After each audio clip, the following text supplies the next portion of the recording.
Phew.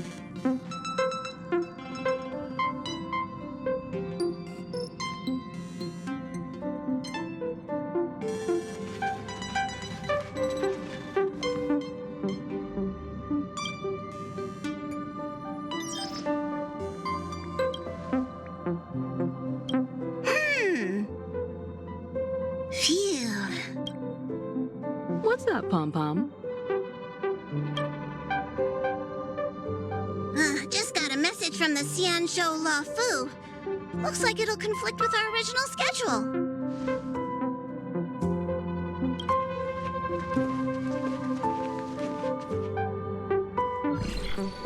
It's been a while, my friends on the Astral Express. How's your trailblazing expedition going? Soon, the Xianzhou Law Fu will be holding the Luminary Wardance. Those who have aided the Law Fu in overcoming the crisis are cherished allies of the Xianzhou. Thus, on behalf of the Seat of Divine Foresight, I'm extending an invitation to attend the ceremony. Your presence would be greatly appreciated.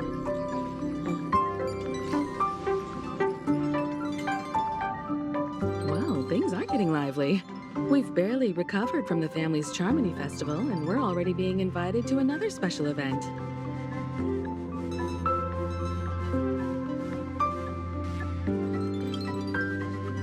Why not think about it this way? Our trailblazing expeditions are turning into blast expeditions, where we eat, drink, and play wherever we go. Blast? Expedition? Yeah, wherever we go, we eat, play, and have a blast. So we should leave March behind to take care of the Express? Hey, that's not what I meant. I'm all for some fun. I just hope there won't be any surprise party crashers, like Friday or Saturday. The Xianzhou Law Fu has recently overcome a crisis. By holding the Wardance, they're demonstrating to everyone that they've returned to a state of peace and safety. But that's what everyone said before we went to Penacony.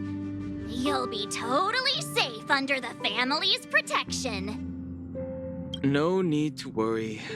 The Wardance is not like the Charmony Festival with all its hidden secrets. It's just a festival to honor the Rainbow Arbiter and the Cloud Knights, who fought against the abominations of abundance and protected the Xianzhou ships. Aside from star skiff performances, it's mostly martial contests. Nothing too different from the Taiki and Roboball contest we've seen before. What do you think, Himiko? Since we've accepted Miss Black Swan's proposal, we should probably head to Amphorius for refueling.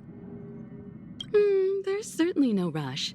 This trailblazing expedition is quite unique, and the Express needs to be fully stocked and prepared before moving on to the next stop.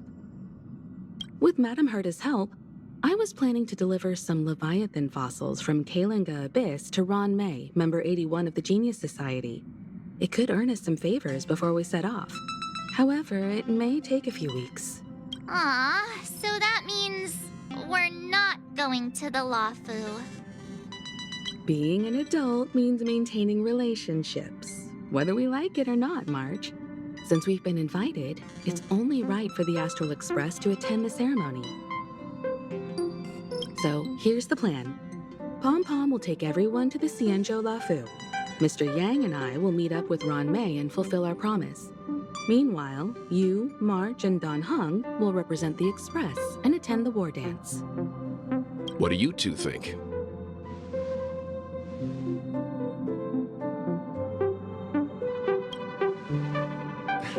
I don't hear any objections. Now that everyone's on board with the plan, it's time to warp to the Xianzhou La Fu.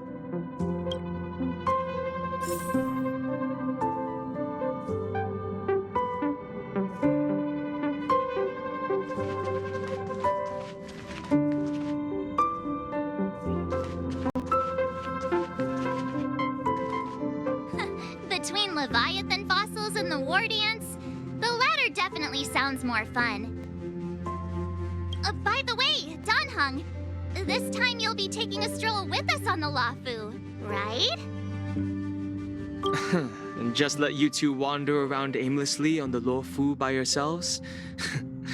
I don't think so.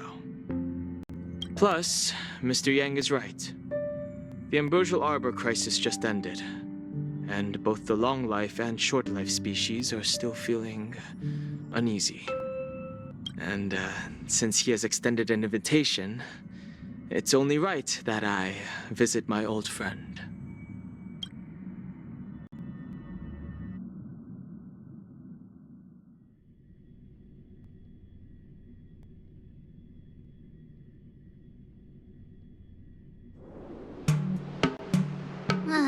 Coming back to this place brings back so many memories, you know?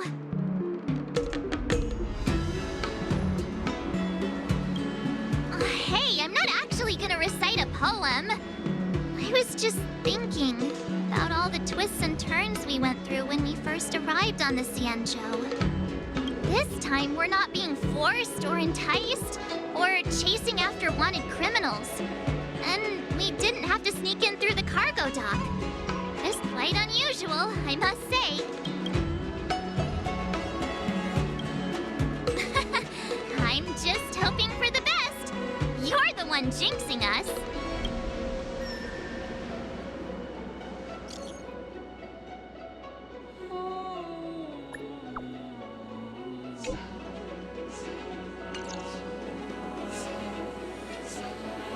Is the Starskiff Haven always this crowded? Oh, there's so many people here. I can barely hear anything.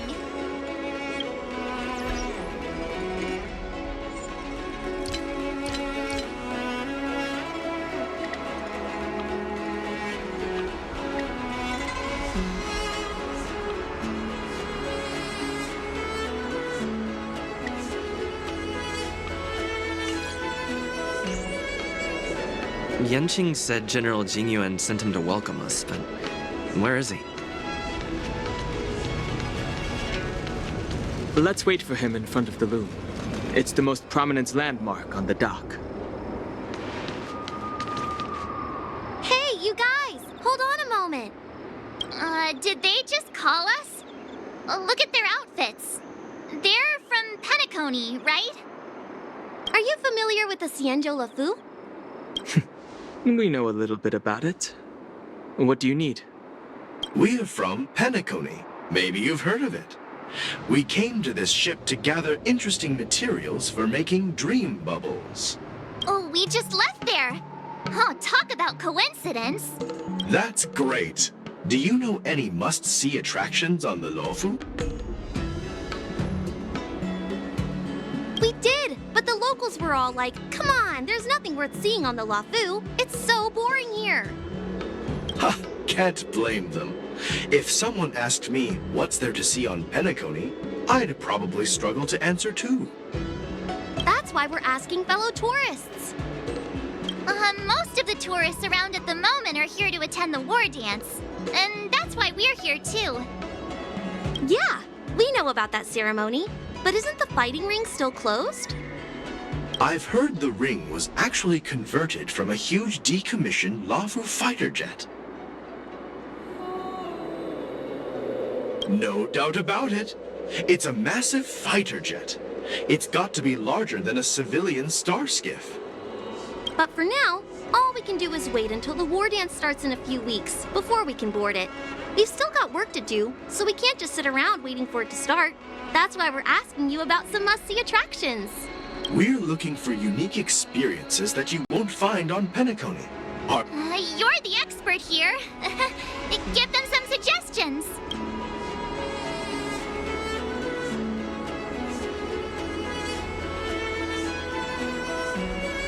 That's indeed a good idea.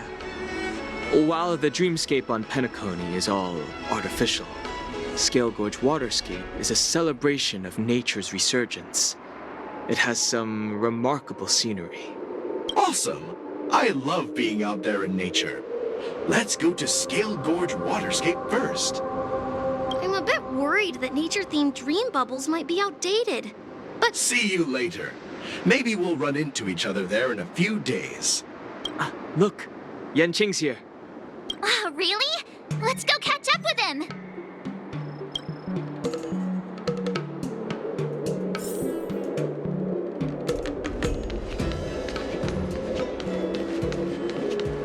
There you are!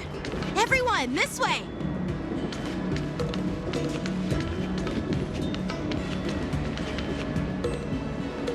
Hey, everyone! It's been a while. It doesn't feel like it's been that long since we last saw you. But, Yanqing, are you? What's up, Miss March? They say kids grow up really fast. Yanqing, are you a little bit taller than before? We've only been away for a few months.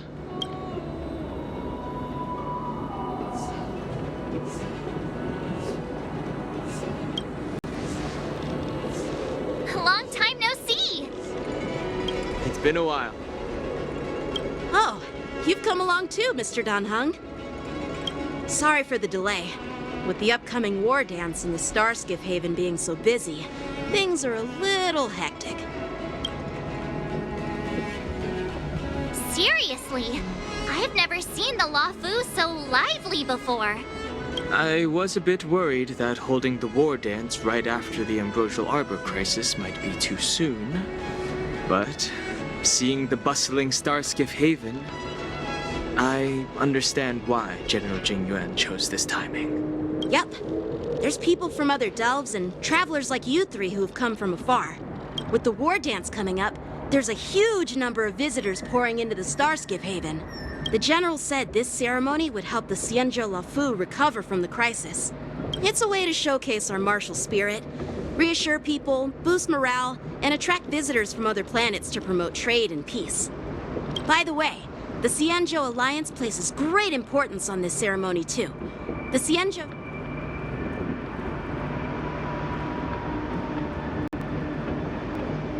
Yeah. The Xianzhou Yaoqing is a major force in hunting down abominations, and is always engaged in conflicts across the cosmos. Although it's a member of the Xianzhou Alliance, I don't know much about it. But Madame Yukong from the Skyfaring Commission mentioned that the Yaoqing always sends back reports of great victories, which is quite impressive. I heard General Fei Xiao of the Yaoqing is a young and dauntless lady. My peers say that she's like a goddess of war, capable of crushing dozens of abominations with a single punch. I wonder if it's true. If only I could witness her prowess with my own eyes. By the way, Yanqing, where are we headed next? I'm sorry for talking your ear off. The General wants to catch up with you at the Palace of Astrum. It's funny how he tries to act all mature, but whenever it comes to something he's interested in, you can really see his childish side. I agree.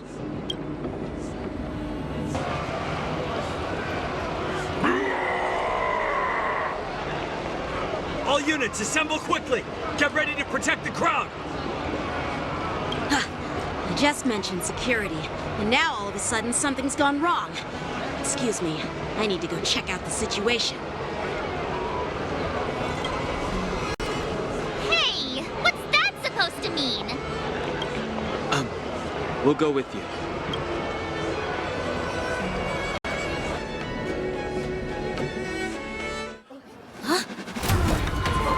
Watch out for this!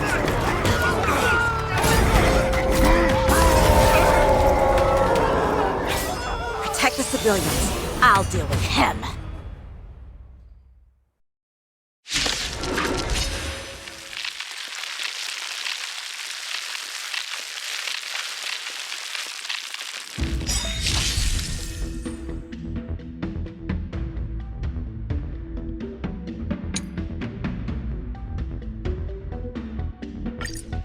Borison?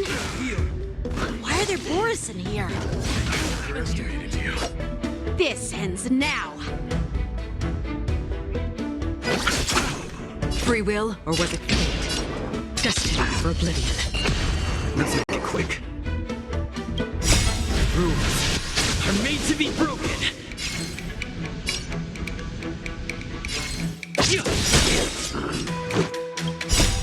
I weep for the departed.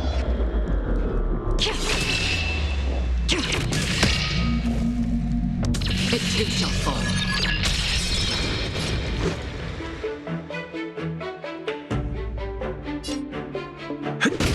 This ends here!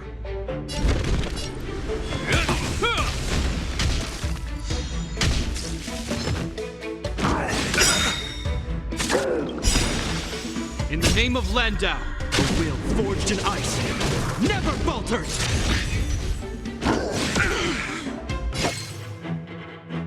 Eternal sleep is not that dead. Return!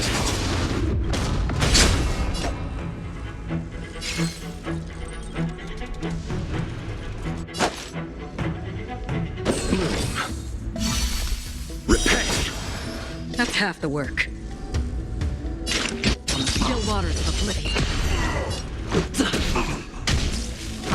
It'll take more than that.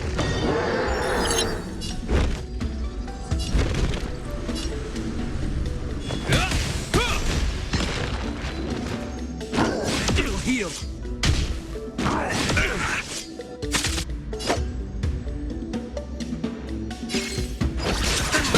That's half the work.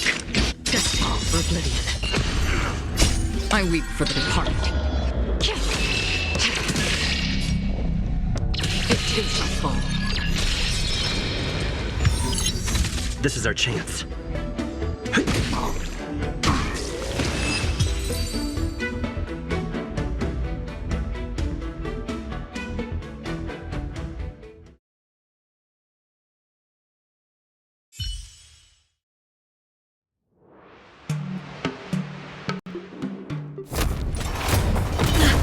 Not good.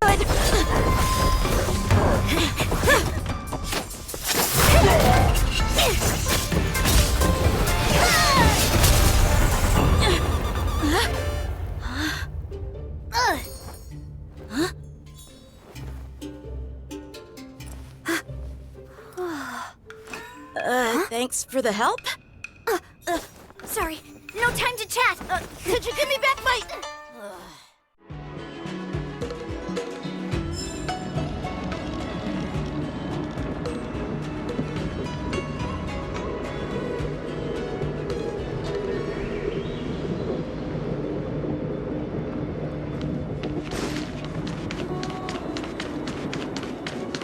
Wait! My sword!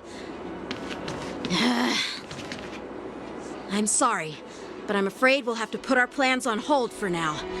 I need to find out what's going on.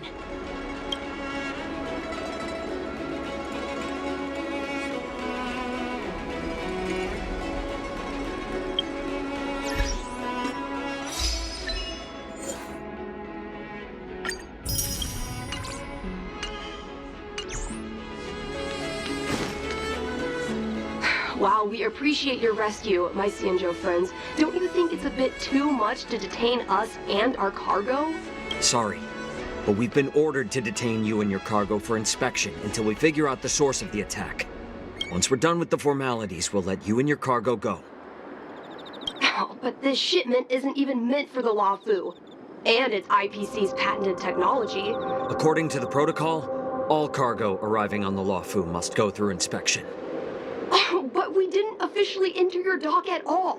We just sought refuge in your dock because we were attacked by the Borisons. Looks like this argument could go on forever. Let's not...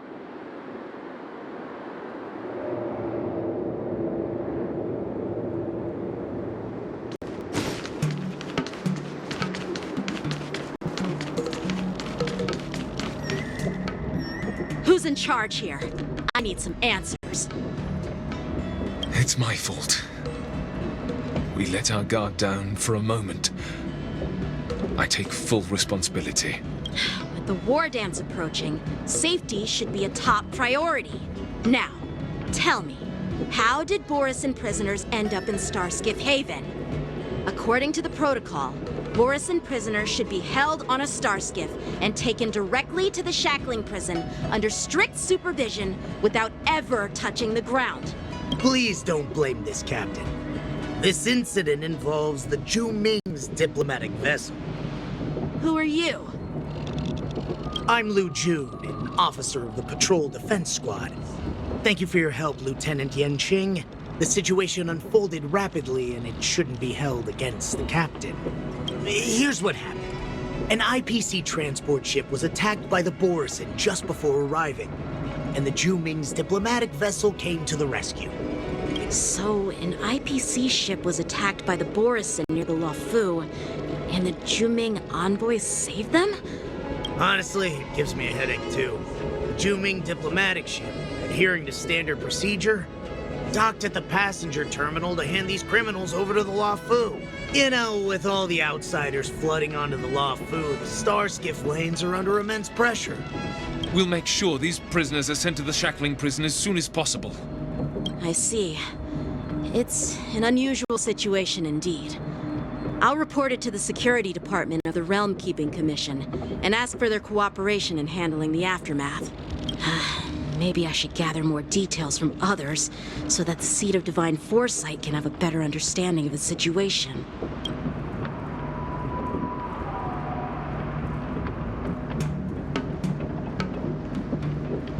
Oh, you look much maturer now, Yanqing. Please don't tease me, Miss March. The situation on the Xianzhou before the war dance is like a calm lake that can be disturbed by even the smallest pebble. What are those people? I mean, those monsters we just dealt with?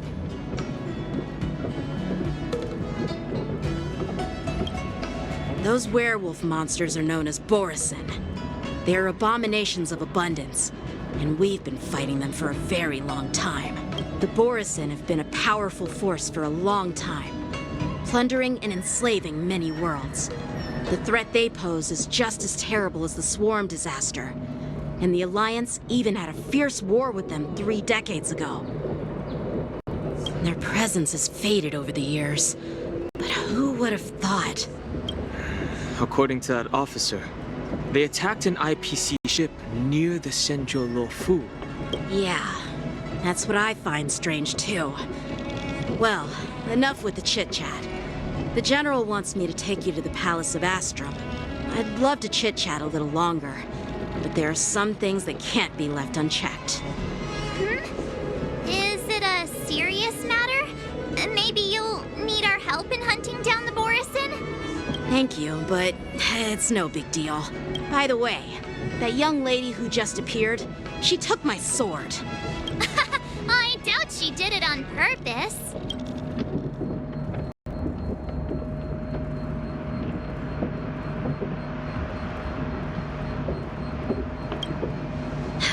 Don't remind me. I just zoned out for a moment, that's all. All right, let's not keep the General waiting. Don't worry. There aren't many people out there with that kind of talent.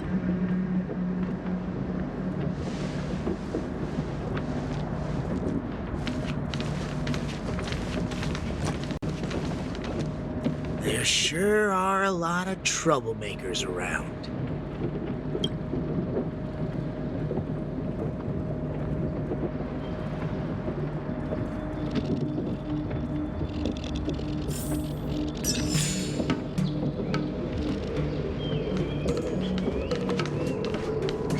Success and failure are predictable.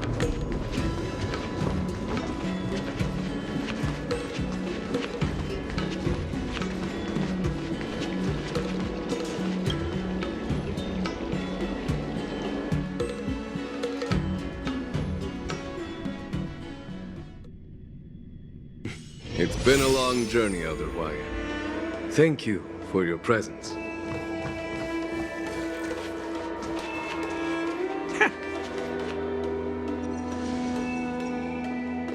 General, I brought our guests from the Express. Oh, I'm sorry for my bad timing. I didn't know you were meeting a guest, General. Don't worry, you're just in time. It's been a while, my friends from the Astral Express.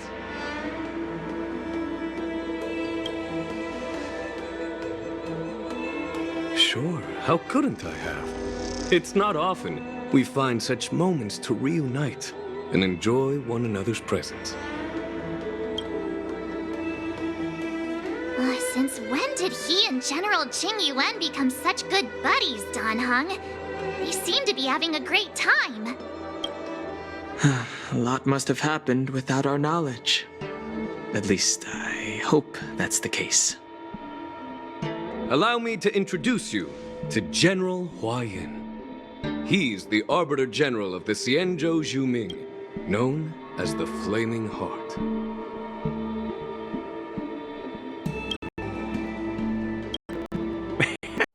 No need to be so formal. I'm just a tourist here, no different from other tourists who've come to attend the ceremony. Elder Huayan is not only one of the Arbiter Generals, but also the Furnace Master of the Artisanship Commission. Besides his martial skills, he excels in forging various weapons. Such talents are unique, even among the Arbiter Generals. Be it Arbiter General or Furnace Master, these are merely titles given to me long ago. I've retired several times already, but with the current change in circumstances, the Marshal has called me back to duty, and I had no choice but to answer the call. Well, in the end, I'm to blame. Living such a long life naturally brings its share of disapproval. It's an honor to meet you, General Huayan. It's my honor to meet you, General Huayan.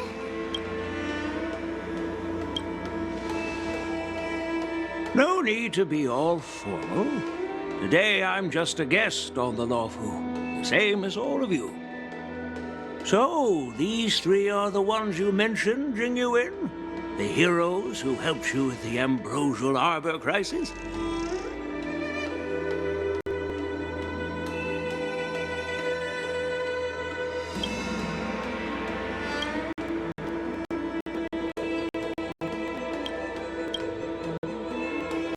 Indeed. There's Dan Heng, March 7th, and him. Without their help, I'm afraid the Luofu might not have easily overcome this crisis. So, the Imbibitor Lune's reincarnation has returned to the Luofu and will attend the Wardance. I'd love to have a drink with you should the chance present itself. You're more than welcome, General Huayan. And this young friend is? Yanqing, my apprentice. He remains by my side as my retainer due to his youth, which I hope will season him with experience. He will stand for the Luofu's Cloud Knights in the upcoming war dance, ready to take on all kinds of challenges. Great, great! It's a real treat to see so many talented young people around here today. Oh, I almost forgot. This is my apprentice, Yoon Lee.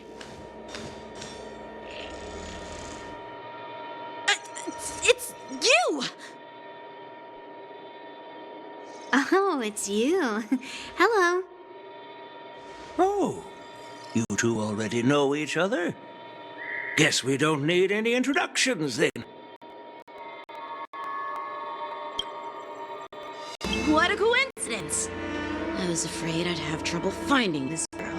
Oh? Now you've piqued my curiosity. Tell me. She helped me capture the escaped Borisin prisoners at the Starskiff Haven. Allow me to express my gratitude for you. But when you left, you took my flying sword with you. Your flying sword? Oh, so that's why I found a dagger in my bag. Turns out it's yours. Yes, it is. Now that we've met again, I hope... Nope, that won't do. Won't do? You want your sword back, right?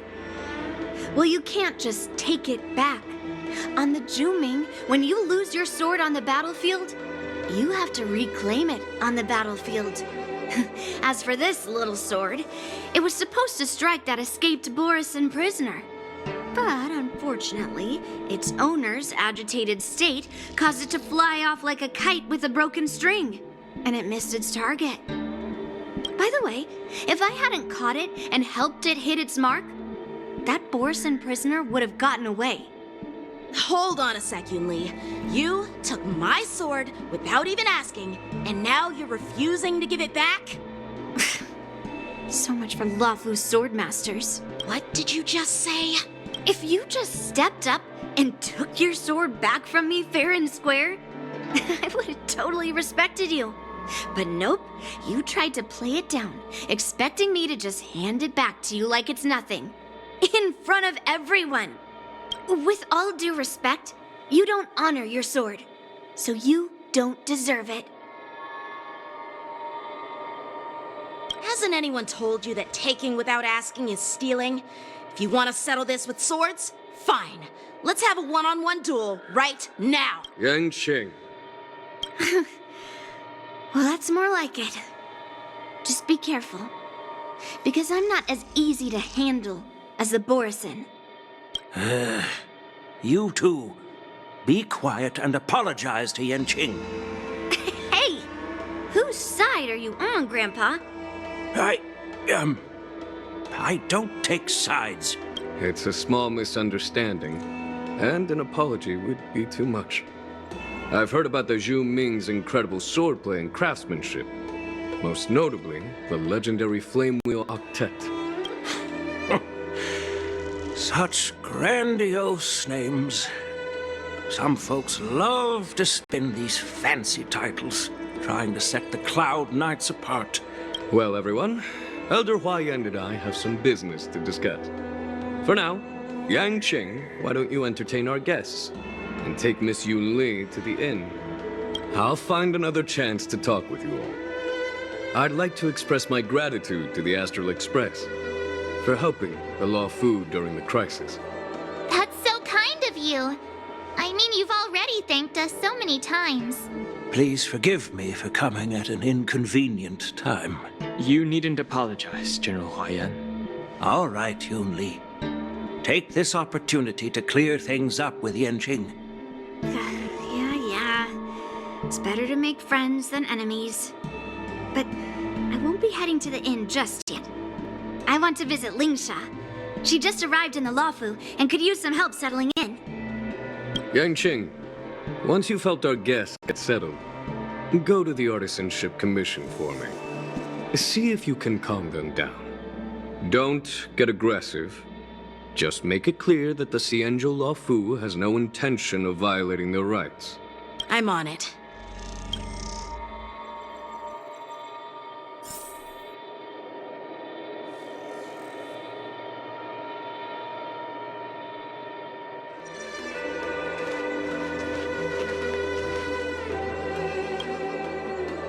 This is the report Qing Zhu just sent me.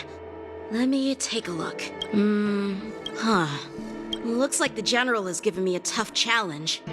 He wants me to try and help put the IPC's mind at ease. Well, it's not exactly a test. As Cloud Knight officers, we not only learn the art of war and martial arts, but also occasionally have to handle diplomatic disputes. It's just, talking things out isn't as straightforward as duking it out with weapons on the battlefield. Well, let's not worry about that for now.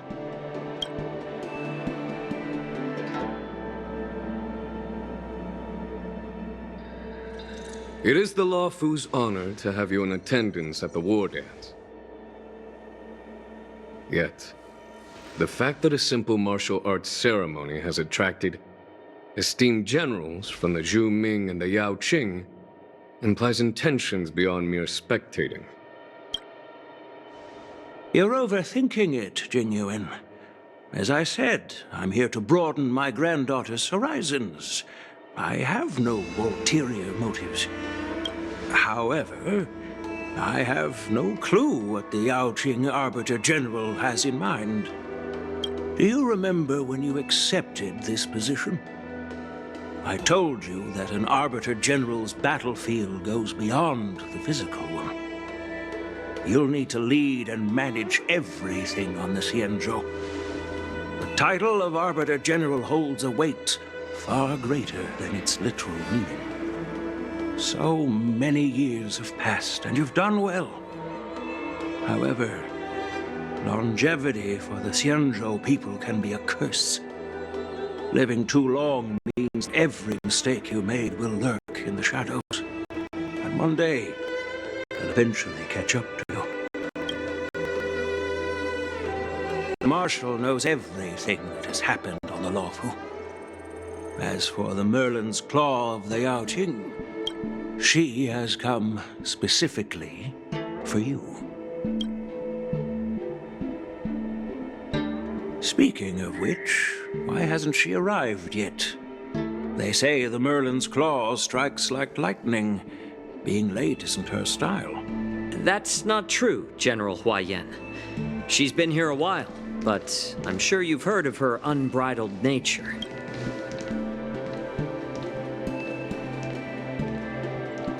As soon as she disembarked from the star skiff, she mentioned having something to attend to and simply disappeared.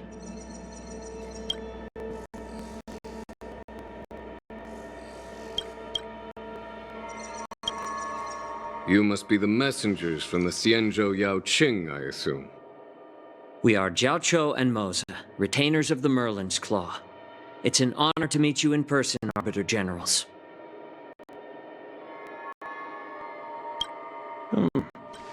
Now this is interesting. A guest who doesn't come to visit but sends a message instead. What does she mean? Master heard about a spectacular view in Scale Gorge Waterscape. I believe she went there to enjoy it. A spectacular view? Ha! Did you hear that, Jingyuan? This person is being sarcastic. Please do not misunderstand me, General Huayan. I was simply stating the truth. Master thought it would be inappropriate to keep you waiting, so she sent us here.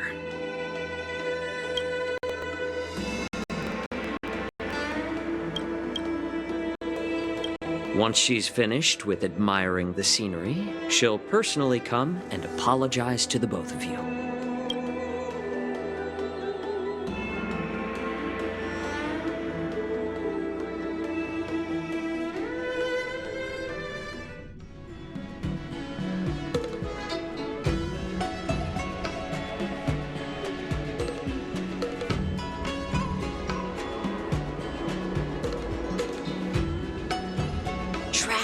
I forgot to ask Yun Li to return my sword. Unacceptable. Every sword is precious to me. If it weren't for the General's interference, I would have taught that shameless girl a lesson in swordplay. By the way, I don't know if it's just me, but the General seemed a little... reserved? Reserved? Really? Maybe I'm just overthinking things. No, you're not. When I entered the Palace of Astrum, I realized that the messenger from the Xianzhou Zhuming was actually the Arbiter General himself. So, the messenger from the Xianzhou... That's right. Well, that's what makes this entire thing so... What's so unusual about it? They simply received an invitation from Jingyuan, just like the crew, right? The Wardance is just a small festival. And now we have 2 Arbiter Generals from other Xianzhou ships here. I'm afraid they're here for something more. Maybe they've come to hold Jingyuan accountable for the Ambrosial Arbor crisis? Hold him accountable? Come on, didn't the Luofu fall victim to the disciples of Sanctus Medicus and the Antimatter Legion? Donshu's rebellion and Ventilia's scheming are merely one side of the story to the other Arbiter Generals of the Alliance. The Ambrosial Arbor. Yes. It's undeniable that the Plague Mark, which was subdued by the Xianzhou Luofu, has resurfaced. Once the spark of suspicion is kindled, it proves hard to extinguish. The General must have had that in mind when he invited us to attend the Wardance. What was I thinking? Seriously, here I was looking forward to a carefree and enjoyable trip. But it seems wherever we go, drama is just around the corner. Aw, I was so excited. I thought those Arbiter Generals were just here to see the ceremony. By the way, I heard that an alchemist from the Juming diplomatic ship has arrived, and rumors say that she's to be the new Cauldron Master of the Alchemy Commission on the Luofu. An alchemist from the Juming serving as the Cauldron Master on the Luofu? Thanks to your words, Mr. Danheng. Now I finally see the underlying tensions. The General is under tremendous pressure right now, but I was completely oblivious to his troubles. Come on, don't think like that. Leave the adult matters to the adults.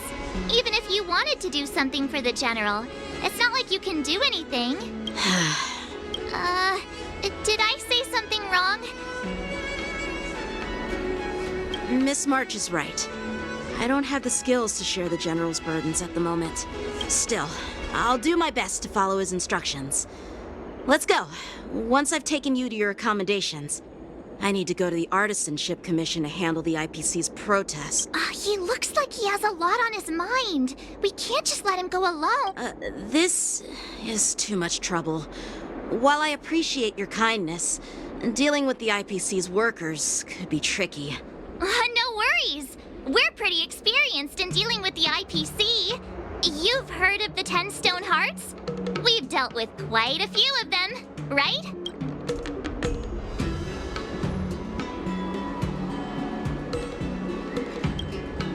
Hey, who's bragging?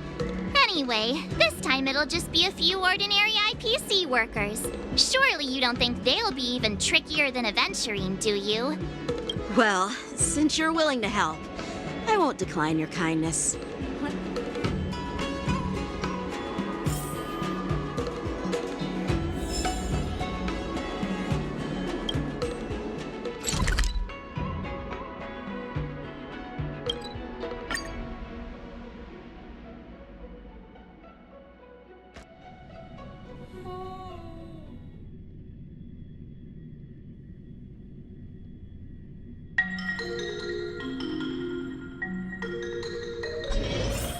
Can I really reason with you Xianzhou people? I think I get it now. In your words, this is called looting a burning house, right? But I am trying to read. Ugh, that toxic voice sounds familiar. Haven't I heard it before in Arum Alley? You know what? This isn't my first time dealing with the Skyfaring Commission. I can handle your unreasonable wit, but straight up snatching IPC cargo? Isn't that going a bit too far? Just as I've said it many times already. Once we've inspected the cargo and completed the security check, you can be on your way. I'm hearing you loud and clear. I'm thinking clear. And my answer is crystal clear. Not a chance. Keep detaining my cargo and I'll file a complaint directly with your general. You jerk! Who are you calling a dog? Wait, why are you here? Staying on the Xianzhou, are you? What terrible luck! Aren't you the guest from the Astral Express? What brings you and Yanqing to the Artisanship Commission? They're in trouble? No, it's me! I'm the one in trouble! Looks like you've met this IPC worker before. I'm not sure if that's a good or a bad thing. I was sent here to deal with the IPC protest, Miss Shikui. What's going on here? As you know, this IPC transport ship was attacked by the Borisin and rescued by the Juming's diplomatic ship. Then the Cloud Knights were instructed to bring it back to the dock for repairs and inspections. And this is Mr. Scott, the person in charge of this transport ship. So, you're Scott. I've heard him mention you. Weren't you kicked off the Luofu before? Like I wanted to come back. I thought I'd just dock at the harbor for repairs and leave this forsaken place for good. Little did... What do you mean by snatched? I've told you 1,000,000 times. It's a security check. Then why did you bring the cargo to the Artisanship Commission? You even brought in some shady craftsmen. It's obvious you're trying to steal the IPC's patented technology. Listen here. Firstly, The Skyfaring Commission detected dangerous items that could possibly be weapons in your cargo hold. That's why they called me here, to double check. Secondly, where the heck did you get the idea that I'm a shady craftsman? Even if there are dangerous items, what do they have to do with you? It's not even being shipped to the Lawfu. But you'll have to stay in the port for several days before your ship is repaired and you can take off again. How can we just leave unchecked items sitting here? I understand, but we don't need to disassemble the cargo if it's just a security check, right? In most cases, we don't. However, our scans discovered that the cargo doesn't only contain machinery, but also some substance that resembles biological tissue. Biological tissue? Does this crate contain living things? I'm afraid we'll need to wait for the Alchemy Commission for further confirmation. In any case, according to our regulations, we need to unseal one of the crates for further examination. But this IPC specialist has been hindering us on the grounds of patent secrecy. The Alliance's regulations on biological products are very strict. Without further inspection, there is no way for the Skyfaring Commission to release the cargo. Oh, really? Fine! If anyone lays a finger on that shipment, they'll have me to deal with. It doesn't matter if it's mechanical or biological. It's none of your business. This Mr. Scott seems stubborn and difficult to persuade. Honestly, I really don't want to have a vicious confrontation with the IPC. I heard how you helped R. O'Malley. The IPC representative back then was Mr. Scott. What are you guys whispering about over there? Just...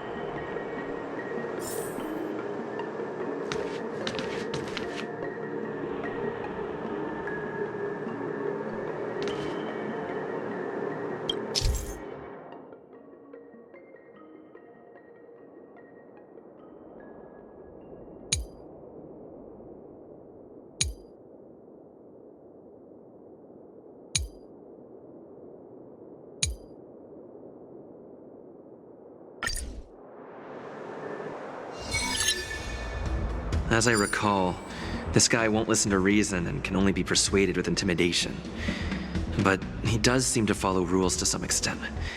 Let's use that against him. Speaking of regulations, we have our own laws and regulations, too.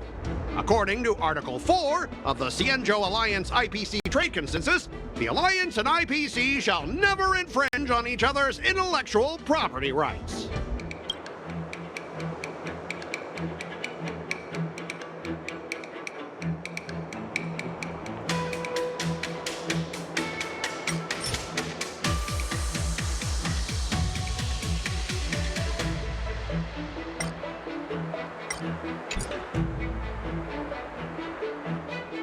The Alliance can sign a non-disclosure agreement with you. That way, you won't have to worry about any infringements, right? We can sign a mutually acceptable non-disclosure agreement in accordance with the IPC's rules. Well, that makes sense, but how can we trust you to honor the term? Even if we set aside the secrecy of intellectual property, these prototypes built by the Intelligentsia Guild are incredibly valuable, beyond your wildest imagination. If anything goes wrong, you won't be able to pay for it even with your lie.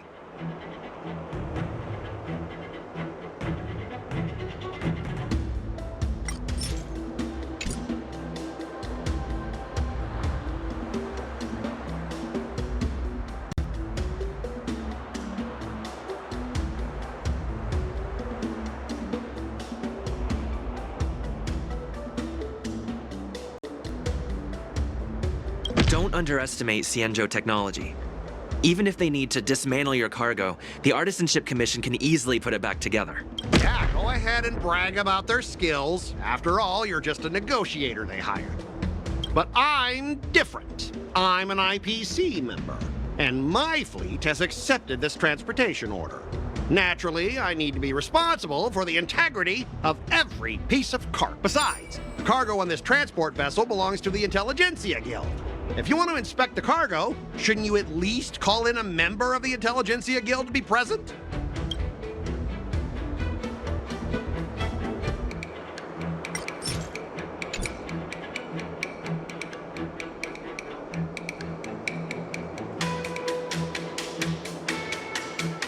pretty tight with Dr. Ratio from the Intelligentsia Guild. Almost like family. What's all this nonsense? Even if you were married to him, we both need to follow the regulations, because that's how the IPC...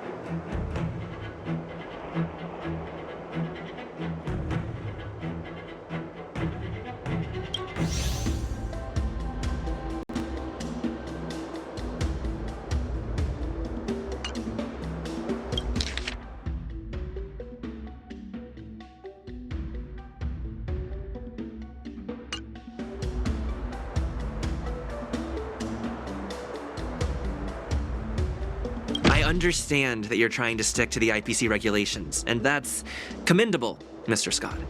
But what you fail to see is that this argument is tarnishing the IPC's reputation on the Xianzhou. If this conflict with the Skyfaring Commission escalates, they won't just make things difficult for your business, but it'll also have an impact on your career down the line. Of course, I never wanted conflict with the Xianzhou. Like I said, all I wanted was to retrieve the cargo and be done with it, but they just refused to let us go.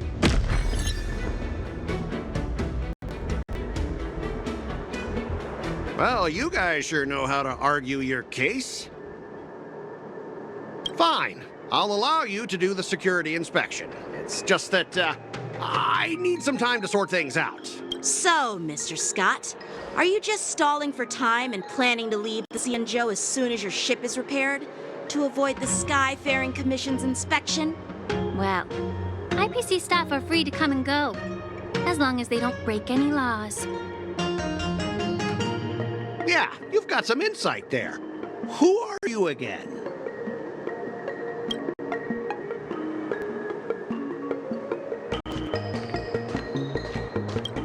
Allow me to introduce myself.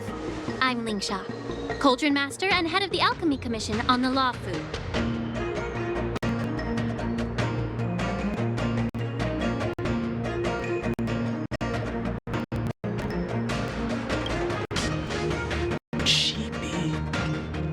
Yeah, she's the new Cauldron Master assigned here from the Xianzhou Zhuming. I received a report from the Artisanship Commission about cargo containing samples of unknown organisms.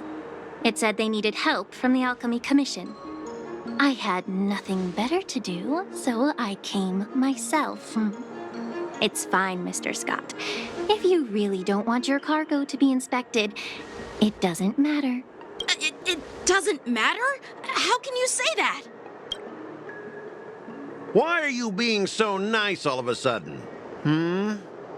Well, since you're not going to check it, I'll take this crate and be on my way. Is that okay with everyone? Yeah, sure. Why should I object? Not only this sample, but all the goods on the transport ship are yours to keep. Like I said, we won't inspect them. Wait a minute!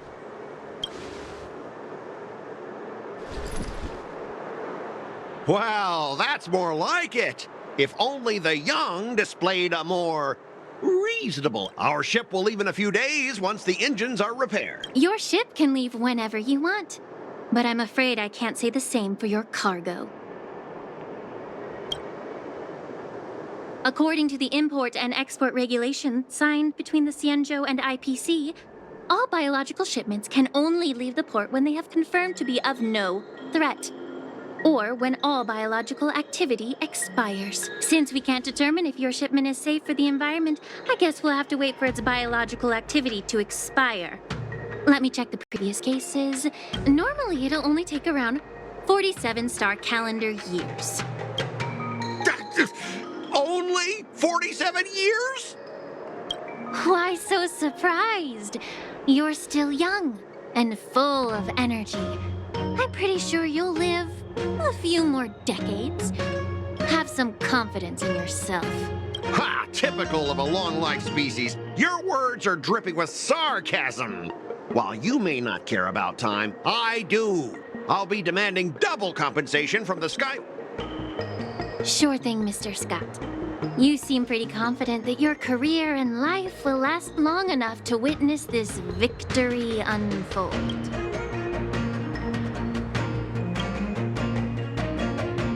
Step aside, guys. Let them do the inspection. But, Mr. Scott! Come on, we're already in enough trouble. Just let them do the security inspection. And if needed, I can always grovel before the Intelligentsia Guild later. I'm just using my head for what it's apparently good for, right?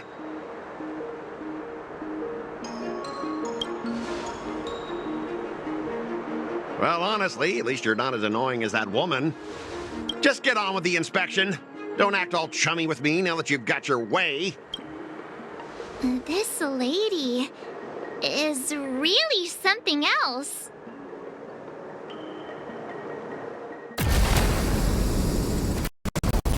Is this the IPC product? Listen up. Any damages caused by inspections will be filed with the IPC.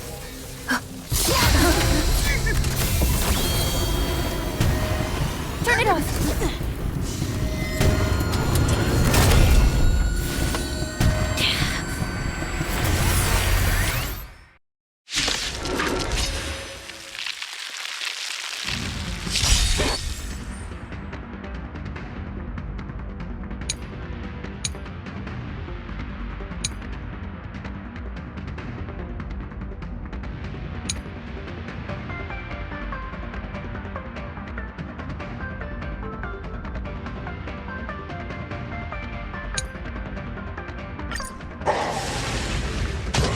How unexpected. That was a surprise.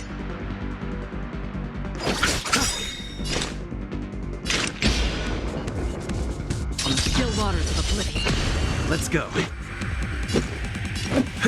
Detecting damage. In the name of Len, a will forged in ice never falters! Again?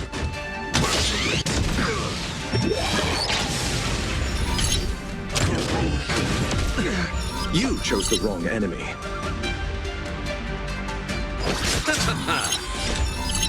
Destined for oblivion. This ends here. Normal.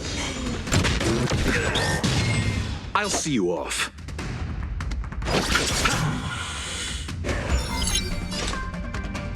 On the still waters of oblivion.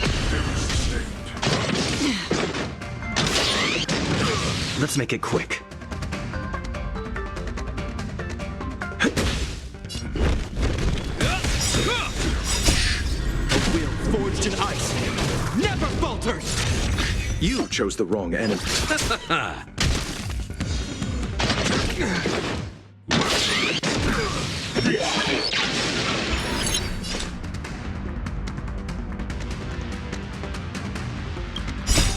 I weep for the departed.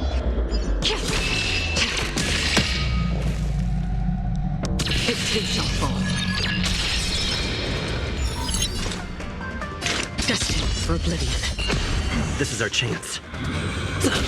Hope you're prepared.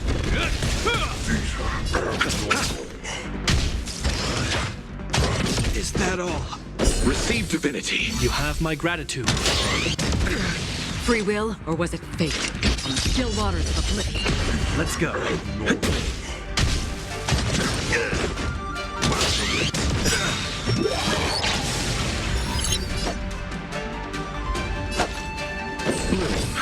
You have my gratitude. Repay. This ends here. In the name of Landau, a will forged in ice never falters!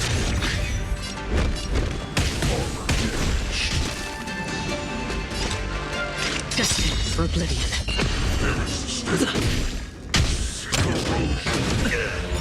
I'll see you off.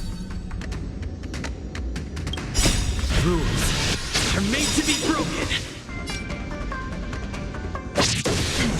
Eternal sleep and death. Return! I weep for the departed. It too shall fall. Hope you're prepared.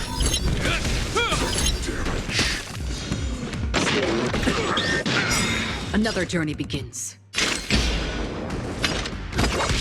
Damaged. Let's make it quick. You chose the wrong. This ends here. In the name of Landau, a will forged in ice never falters.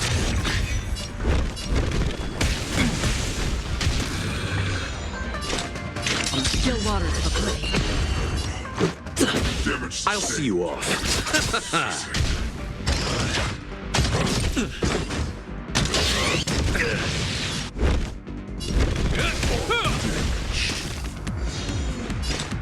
Destined for oblivion. You chose the. Let's go.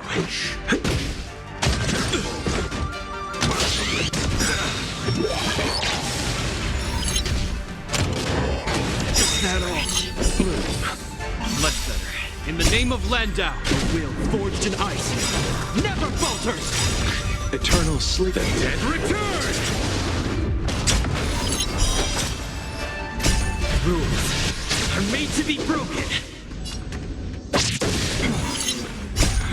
I weep for the departed. It too shall fall.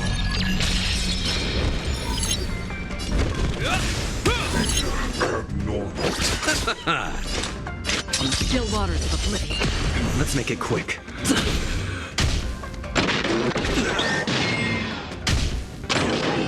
Is that all?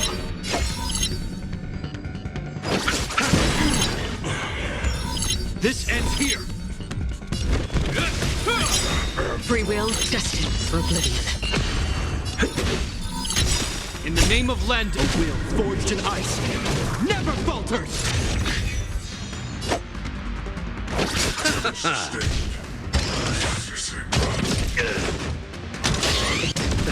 Another journey begins on the still waters of oblivion.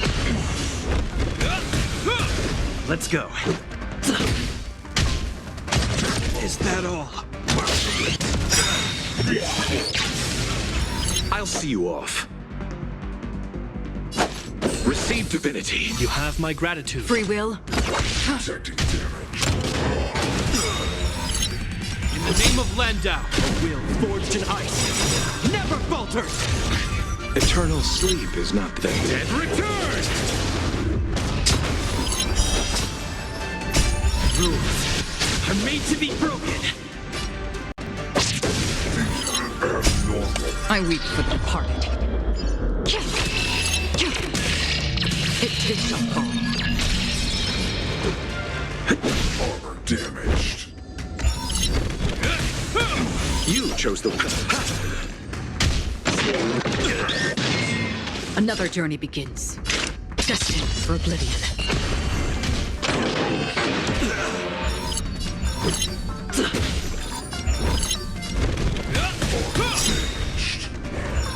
I'll see you off.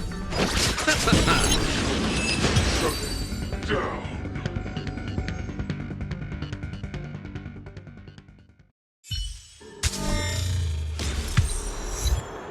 Were you seriously planning to leave this stuff unchecked at the dock for days? That's way too dangerous. I had no idea about it. I don't think trying to shift the blame is a wise choice. But seriously, I don't know why that thing suddenly started moving. I swear on the Amber Lord. Enough. Miss Shikwe, please escort our IPC guest to the Skyfaring Commission. I'm on it. Please follow me, Mr. Scott.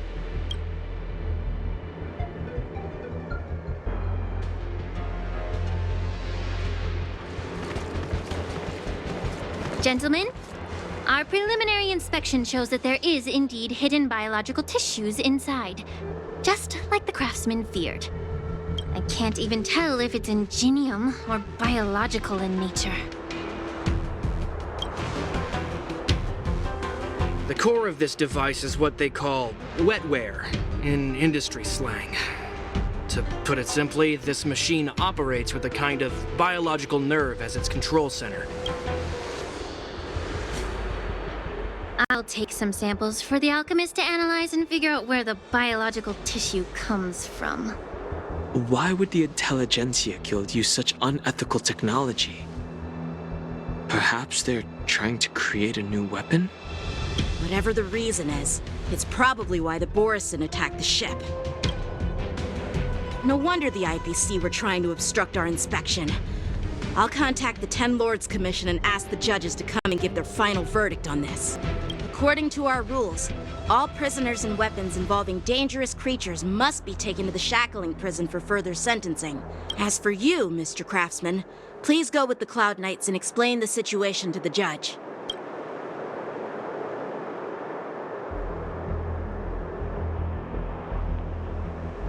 I had a feeling that the IPC members would cause trouble, but I didn't think they'd be this tricky. Thanks for your help, Miss Linksha. I should thank you for saving my life. Your sword skills were impressive. Taking down that big guy. I thought the General's retainers were all burly martial masters.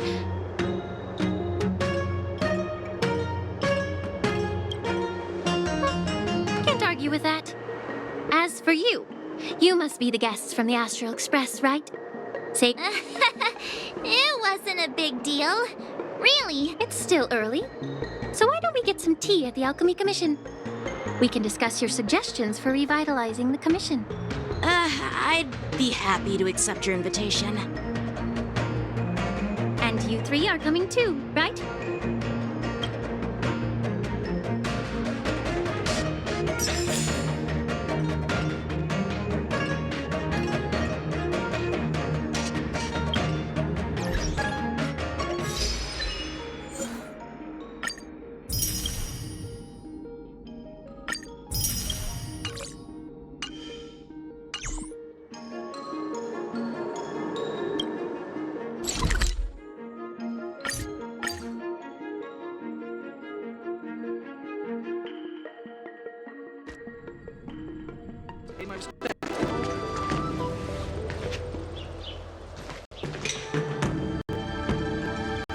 All these years, and the view at the Alchemy Commission hasn't changed a bit. The tides come and go, but the ancient sea remains the same. You're a Luofu native, Miss Linksha?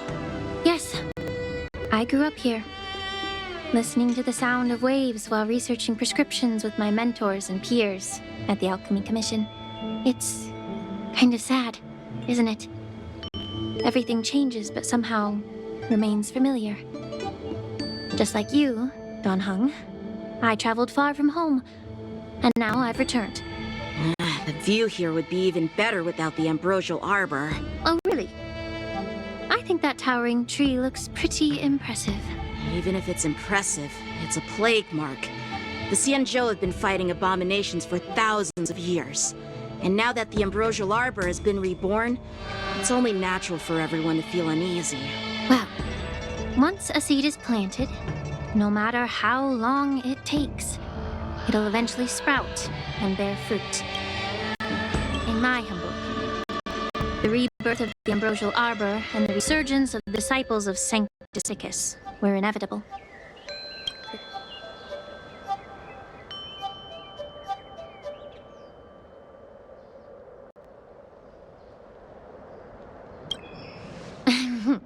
My bad.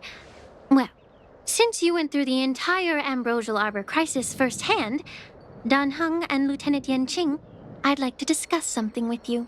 What would you like to discuss, Miss Linksha? I was lucky enough to be chosen by the Alliance to come in and clean up all the old grime in the Alchemy Commission. Honestly, the Alchemy Commission is riddled with problems and has reached a point where fixing it seems impossible. Well, even though I'm a Vidyadharan like you, I'm an outsider, just like my companions here. The Vidyadhara and the Alchemy Commission on the Luofu have always been intricately connected. I may not know about politics, but I do know that the disciples of Sanctus Medicus have been operating within the Alchemy Commission for years. I see. Thank you for your valuable insights. While the Lux Arrow from the Rainbow possesses unparalleled power to sever the ambrosial arbor, it can't sever mortals' desire to prolong their existence. Just like how the Cloud Knights can eliminate the remnants of the disciples of Sanctus Medicus, but are unable to calm the hearts and minds of the people within the Alchemy Commission. Our Xianzhou forebears knew this well, and that's why they entrusted the duty of guarding the roots of the arbor to the Vidyadhara. 30 years ago, my mentor served as Alchemy Commission's Cauldron Master. She recognized the emerging undercurrents and sought to cleanse the source of the disturbance. Unfortunately, even though she was skilled in the art of healing, she didn't understand the human heart or how to eliminate the sickness lurking within the depths of the Alchemy Commission. And guess who arbitrated the case and handed down the sentence? None other than General Jing Yuan himself. What? You heard it right. The ones responsible for the corruption in the Alchemy Commission are not just the remnants of the disciples of Sanctus Medicus, but even the Divine Foresight himself. Alas, why is your face turning pale, Yanqing? Don't worry about it. I understand that when someone holds a position of power, they may sometimes have to make tough decisions. I won't hold any personal grudges against him. Besides, at our age, holding personal grudges is a luxury we can't afford. Lingsha, you're back! I've been waiting ages for you.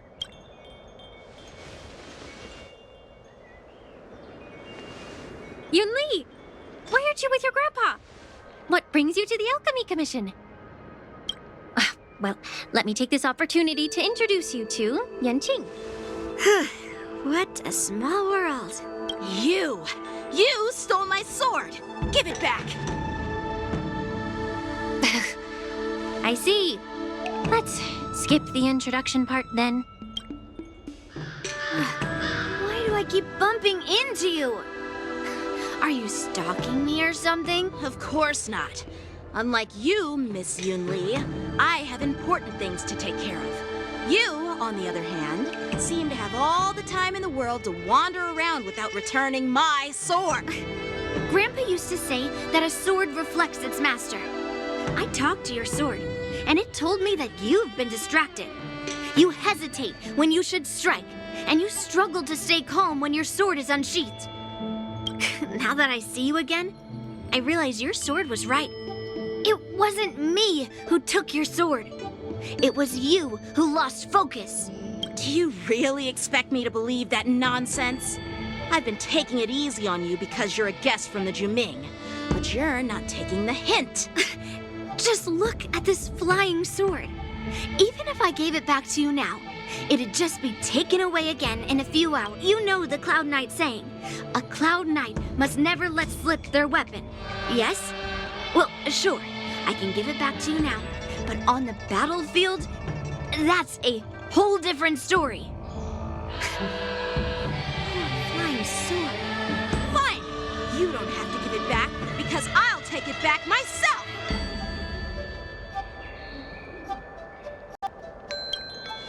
Between these two, who do you think is tougher, Dan Heng?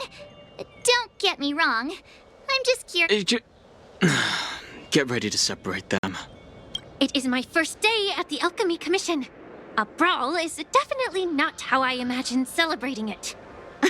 Well, since you don't approve, I won't draw my sword here. I didn't mean it in that way. Since you've already drawn your swords, you'd be disappointed if you didn't get to test one another, right? I've received reports that the delves near the Alchemy Commission are still infested with abominations. Seems like my predecessors left quite a mess. Clearing out some abominations? Sounds boring. It's the Cloud Knight's duty to eliminate those abominations. You don't have to ask me twice, Miss Lingsha. Oh, you think you're the only one who knows how to behave? If Lingsha needs anything, I'll gladly draw my sword and help her out. It's so heartwarming to see both of you being so sweet and caring.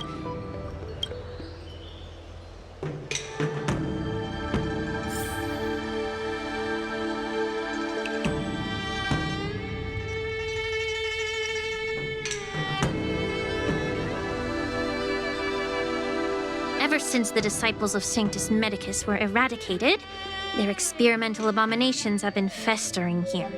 If you want a contest, I'll be the referee. The one who kills the most abominations within an hour wins.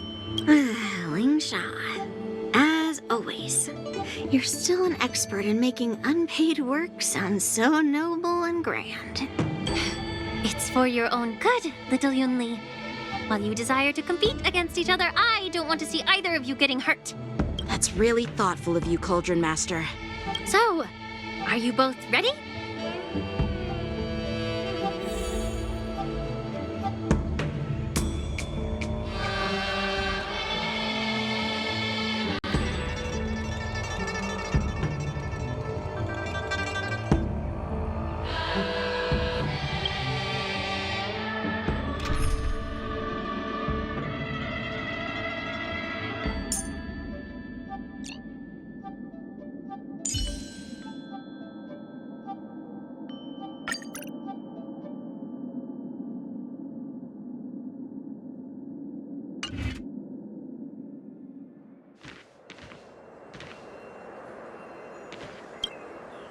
Ugh.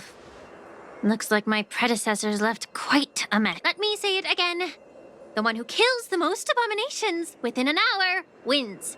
Be careful when you draw your swords, and make sure you don't hurt each other. Can we start now, Lingsha?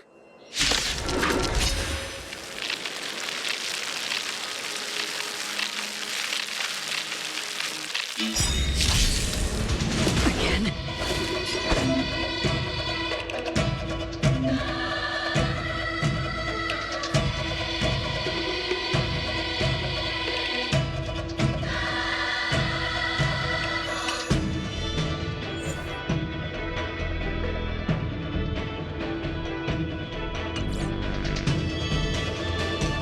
The sword is like water. It cannot remain still.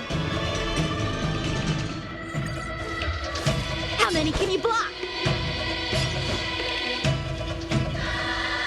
Strike with heart. Like fireflies until everything burns to ashes!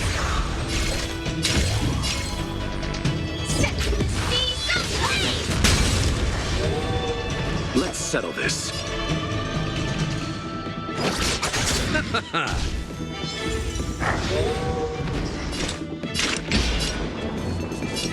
the still waters of oblivion.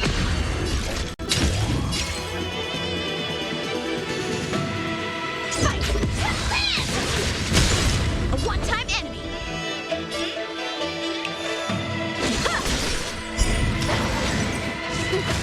I didn't expect someone who can't even hold on to his sword to actually have some skill.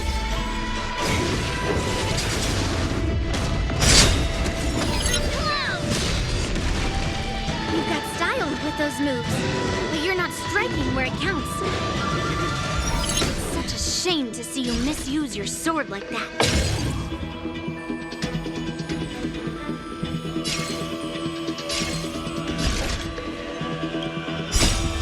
I weep for the departed.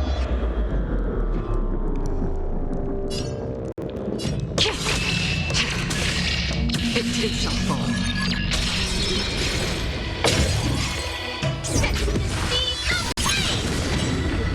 Let's settle this.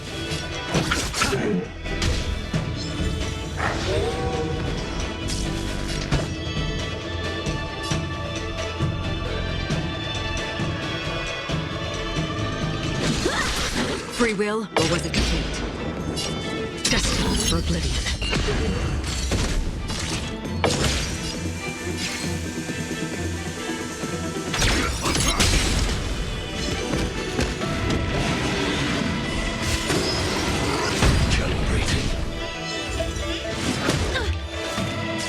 How many can you block?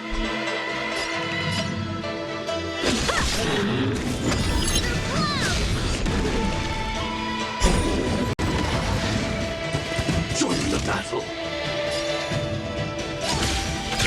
Dissonance. Bloom. Support. Respect.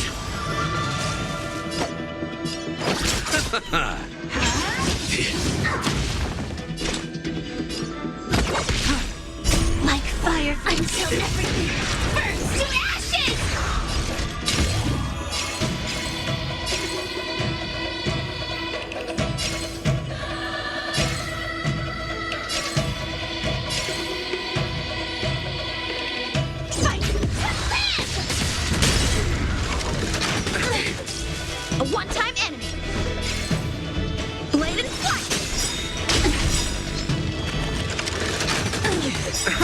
is over.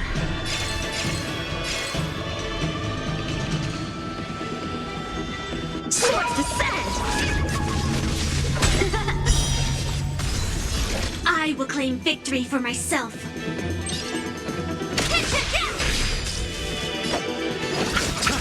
Time for swordplay! Strike with heart! Eternal sleep. The dead return!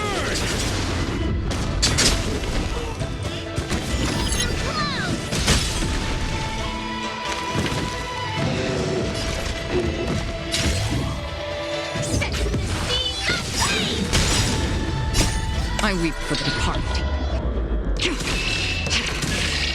It too shall fall.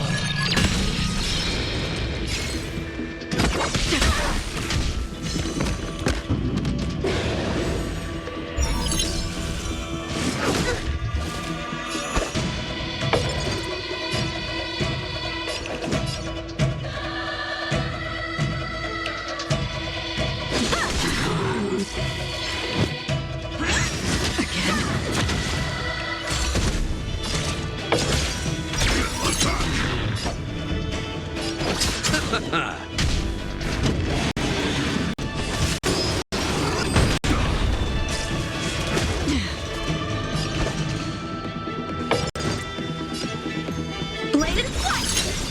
Free will, or was it fate? Set in position. Detonate. Bloom. Support. Receive. Like fun till everything burns to ashes! Fight to land!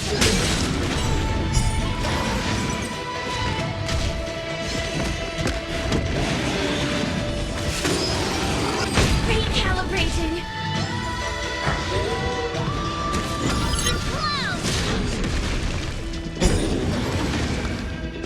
I'll see you off.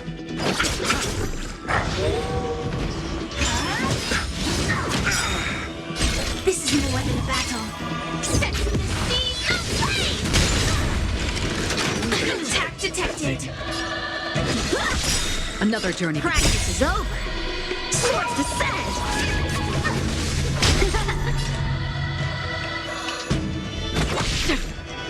I will claim victory for my spite.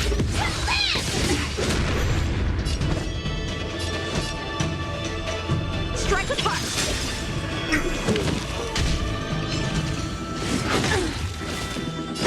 Eternal sleep is the dead return!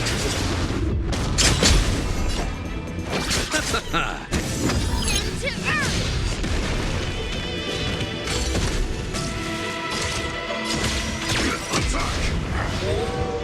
How many can you block? Free will, or was it fate?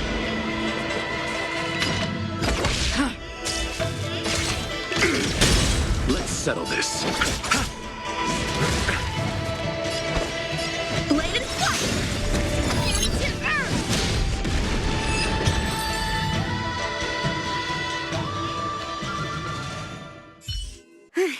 See?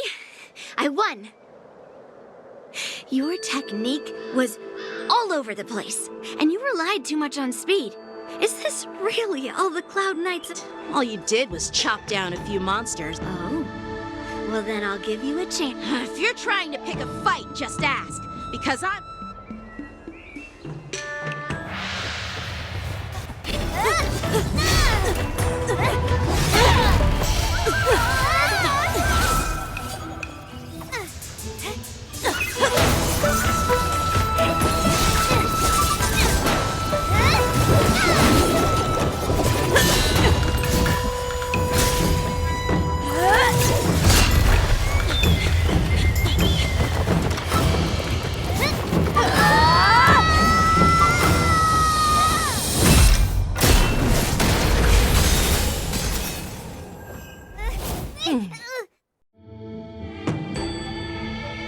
Well fought, my young friends.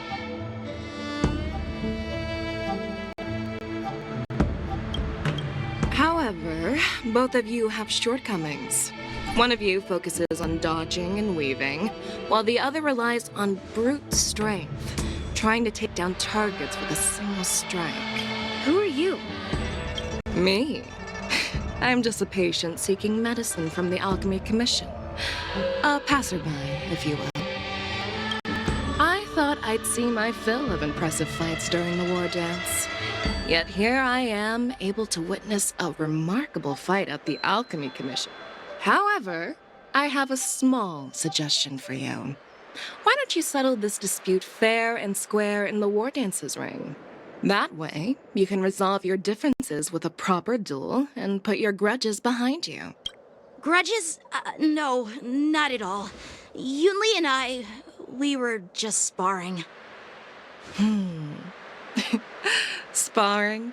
You summoned your flying swords, and she swung her sword with full strength. No grudges between you. Aha! What brings you here, Lady Fei Xiao? Have you finished your health consultation with the Dragon Lady? Fei Xiao? Grandpa always talks about you. Could it be that you're...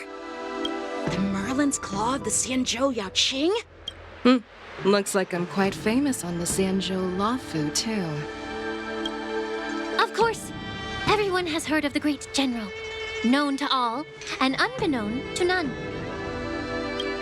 Great General?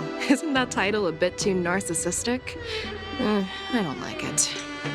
Ooh, I heard there's a dozing general on the Luofu, so I came up with a humble nickname for myself. The Lacking General. Lacking in worries, regrets, and rivals. Sounds much better, right? Yeah, that's a befitting title that sounds both humble and impressive. Now that the sparring session is over, Yanqing and Yunli, shouldn't you politely thank General Fei Xiao for her guidance and bury the hatchet? Here's your sword. Keep it safe. Or it might get taken away again. By the way, we haven't settled the score yet. This is how she apologizes? Now that I finally got my sword back, I should report to the seat of divine foresight. I'll take my leave, General Fei Xiao.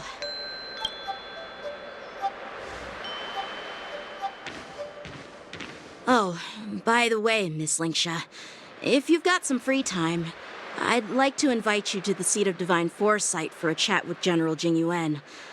I think there's more to those personal grudges you mentioned earlier. Thanks for stepping in, General Fei Xiao. Otherwise, I'd have had to knock them out with my incense. Not at all. Just doing what you asked. How about we call it even as payment for the healer lady's consultation? Sorry, but even a general needs to pay their bills. We don't do credit here. And let's not forget, you'd have been waiting decades for a chance to see the Dragon Lady if it weren't for me. Well, you can always send the bill to the seat of divine foresight and say it's for mentoring those kids. After all, it was quite the effort splitting them up. I nearly had to get tough. Now, if you'll excuse me, I need to find a spot and get some fresh air.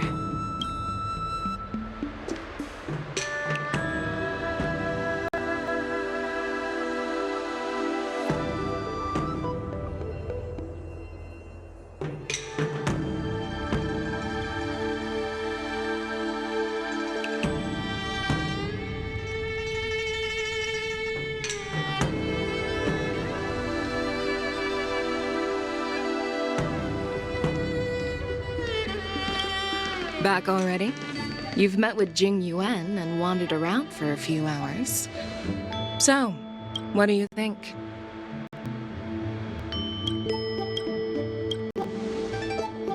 It appears that the Divine Foresight is using this Wardance as a show of strength to convince everyone that the Luofu is prospering after the Ambrosial Arbor crisis. But... I know you're going to say but, right? But the influx of people attending the Wardance is like a breeding ground for disorder and rumors. One wrong move, and the Luofu could be in a world of chaos. The Cloud Knights on the streets remain vigilant, so at the very least, General Jing Yuan is aware of this. As for other matters, I'm unable to say. I'd prefer to be excused from future meetings with generals. I'm just a military healer. And now all of a sudden I'm thrust onto the center stage having cordial chats with two generals? My work doesn't lend itself to being in the limelight either. Just stop whining. At least you're in one piece, right? Before getting in touch with General Jing Yuan, I wanted to put aside my assumptions and see his momentum. That includes the overall bearing of the Cloud Knights on the street, what people are saying, and how those close to him behave. The might of an army dwells not within its pawns, but within the force of its collective momentum. Recognizing this fact reveals the true measure of power. A perfectly clear statement turned confusing thanks to your translation. You've made me lose where I was now. Anyway, this is how I operate in battle, so you might as well get used to it. Are you treating General Jing Yuan as your enemy? The longest-serving general of the Xianzhou Luofu. Do you think he'd have only a few enemies? By the way, General, you met the healer lady, yes? Could you show me the medicine she prescribed you? Well, the healer lady couldn't do anything about my condition. She just told me to enjoy some tasty food. So not even the famed healer lady could help? Don't worry. I'll fulfill my promise and find a way to cure you. Actually, I've found some leads. Well, life and death, Zhao Zhou. It's all predetermined. Upon starting my military career, I made a pledge that the rest of my life would be dedicated to being the Xianzhou spearhead, hunting down the abominations of abundance till the end of my days. As long as I can fulfill that deep-seated desire, I don't care how long I live. You asked if I view General Jing Yuan as my enemy. No. My real enemy has always been myself.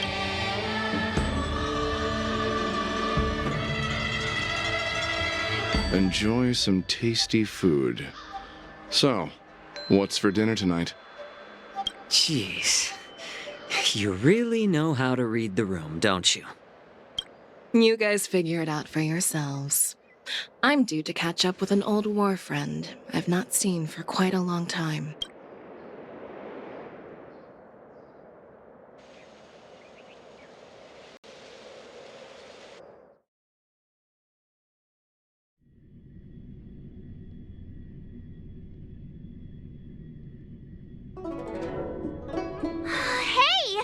Was that the Yaoqing general who just dropped in out of nowhere? Oh, she's so awesome. I mean, when Yun Li swung that massive sword, she just casually blocked her attack with ease.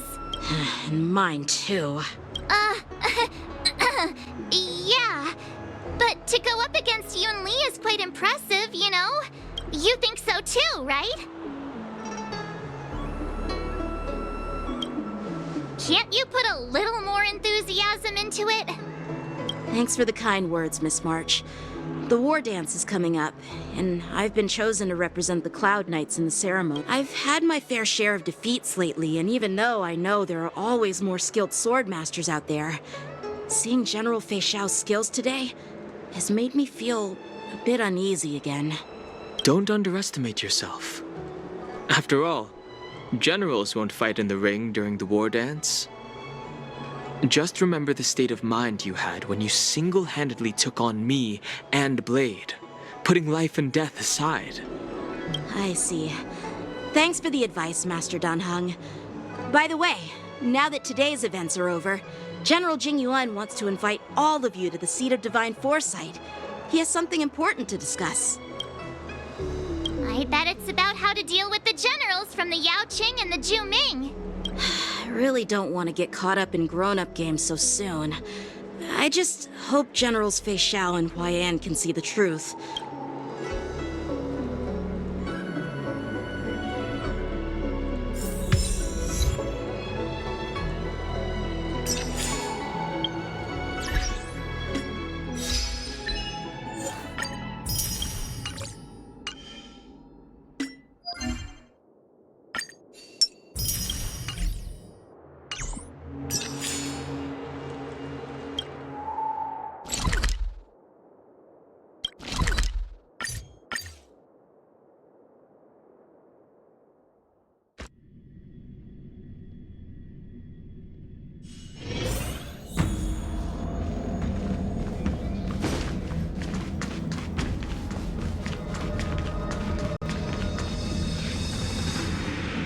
Earlier at the Palace of Astral, I introduced these guests from the Astral Express to you, Elder Huayan. But with all the people around, we only exchanged pleasantries. Now, I'd like to officially introduce them to you. These three braved great dangers, accompanying me to perilous places, defeating the chief culprit Vantilia, and uncovering the conspiracies of the disciples of Sanctus Medicus. Well, I skimmed through the reports about the Arbor's rebirth from the Master Diviner Hu Xuan. She's been summoned to the Yuchue for questioning. But despite all that, I believe in you. Since you joined the ranks, you have repeatedly achieved remarkable feats. After the High Cloud Quintet each went their separate ways, despite the many criticisms within the Alliance, the Marshal still stood firm against the dissenting voices and entrusted the Luofu to. Over the years, you've served the Alliance with loyalty and wisdom. You've taken down abominations in Thalassa, rescued the Xianzhou Yuchue from a siege, and destroyed the demonic planet summoned by the denizens of abundance. There are fools who doubt your loyalty. They're happy to see the divine foresight fail because it gives them some kind of sick satisfaction. But I've seen enough failures in my time, and I want to believe that your loyalty has never wavered. So, General Fei Xiao of the Yaoqing is the only one investigating the Ambrosial Arbor crisis on behalf of the Alliance? No. I am too. This old man's words always catch me off guard. The Marshal ordered me to come to the Xianzhou Luofu, but the document only says, attend the war dance and listen to Fei Xiao's questioning. The Marshal is well aware of Jing Yuan's purpose in holding the ceremony and understands the situation he is facing. She mentioned it because she believes both issues are important. Thanks for your kindness and sincerity, Elder Huayan. But is it appropriate to tell everyone here about the Marshal's orders? By introducing the Express's witnesses to me alone, aren't you aiming to discern the intentions behind both my actions and Fei Xiao's, and whether there's any discord between us? As for the Ambrosial Arbor crisis, all I need to do is listen. General Fei Xiao will be the one asking the questions. Oh, by the way, I've prepared a gift for the war dance.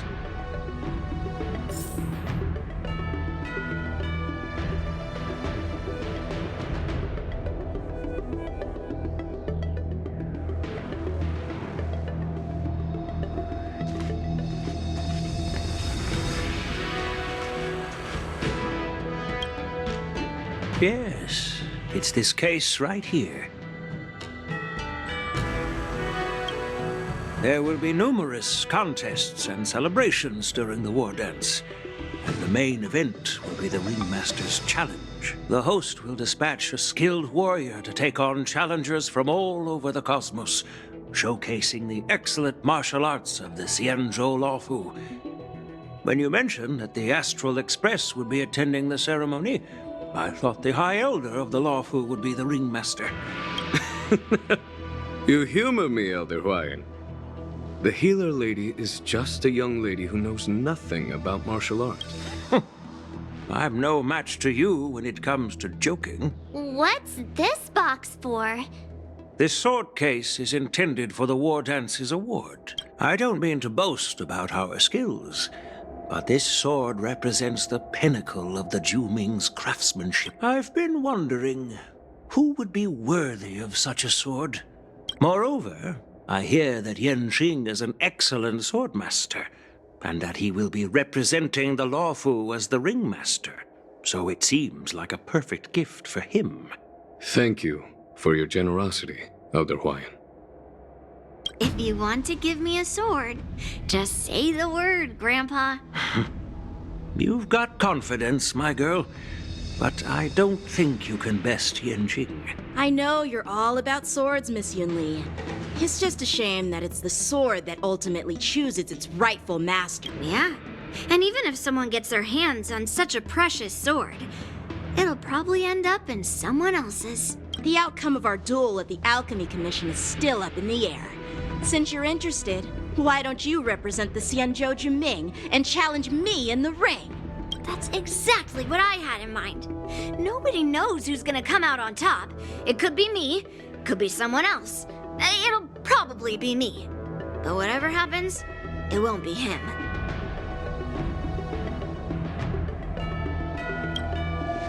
Not to be rude or anything. We've been watching their drama. I'm dying. Quiet down. We have other guests here. While you both seem confident that you'll win, you need to remember there can only be one winner and one loser in the ring, which could lead to hard feelings. We don't know who the winner will be, and it might not be either of you. But if you're eyeing that prize, you'll need to work together. How does that make sense? In my humble opinion, while a Cloud Knight is commendable by securing victories, it's even more so to pass on your skills and spread the way of swordplay.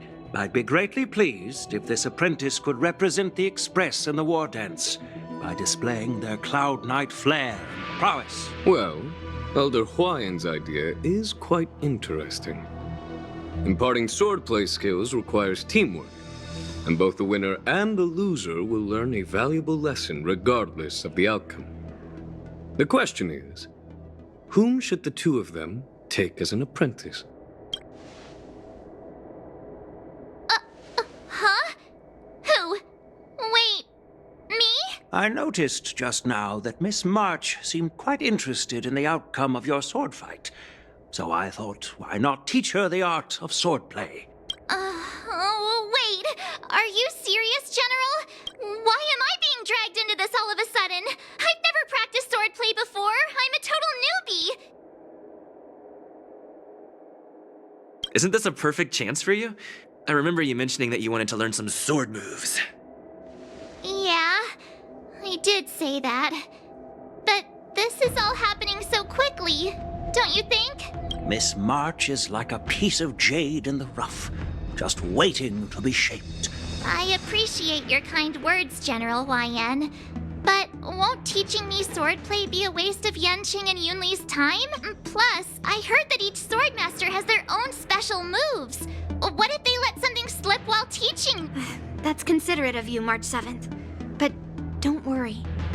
It'll take you at least a decade of hard training before you can even start learning special moves. Really? Looks like March's curiosity has been piqued.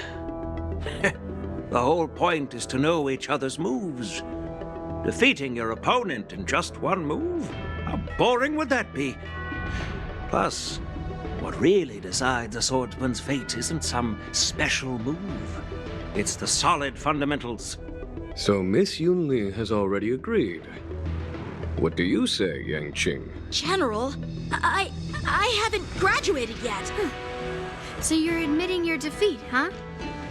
If you're not even confident to teach, why don't you let me be the ringmaster instead? Yanqing, teaching an apprentice is also a way of honing your own skills and gaining insights.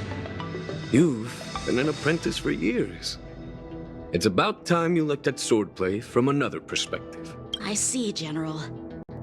Then count me in. Now that Yanqing has agreed too, it all comes down to Miss March giving her nod. It's up to you to make the final decision, March.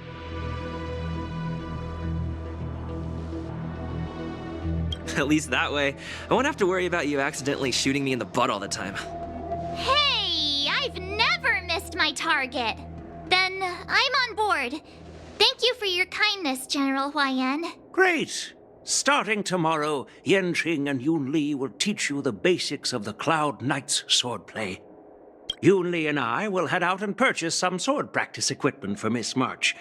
Think of it as a little initiation gift. You're too kind. Wait, you're giving me a gift?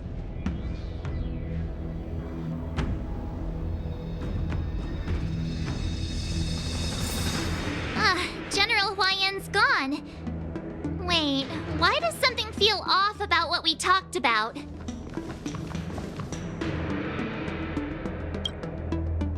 I think we strayed off topic. Yeah. I brought you here because the General said he had some important matters to discuss. Because General Huaiyan wants us to stick around on the Luofu for some time.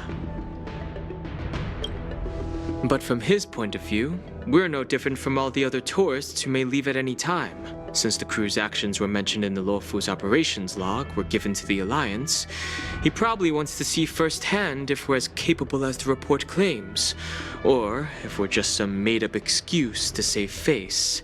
And he wants to see it for himself during the Wardance, which is why he even dragged Yun Li into this. Elder Huayan is still that tricky general who likes to give everyone a headache. My apologies. Truth be told, I invited all of you to the ceremony because I wished for you to act as my witnesses. I apologize for not disclosing this information earlier. In the coming weeks, I'll also invite all of you to a meeting with General Fei Xiao, where you may need to answer her questions and clear up any doubts she might have.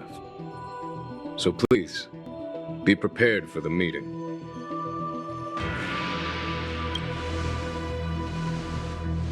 Don't worry, General. No matter what happens, I'm prepared to stay here as the Express's witness and answer any questions. Thank you, everyone.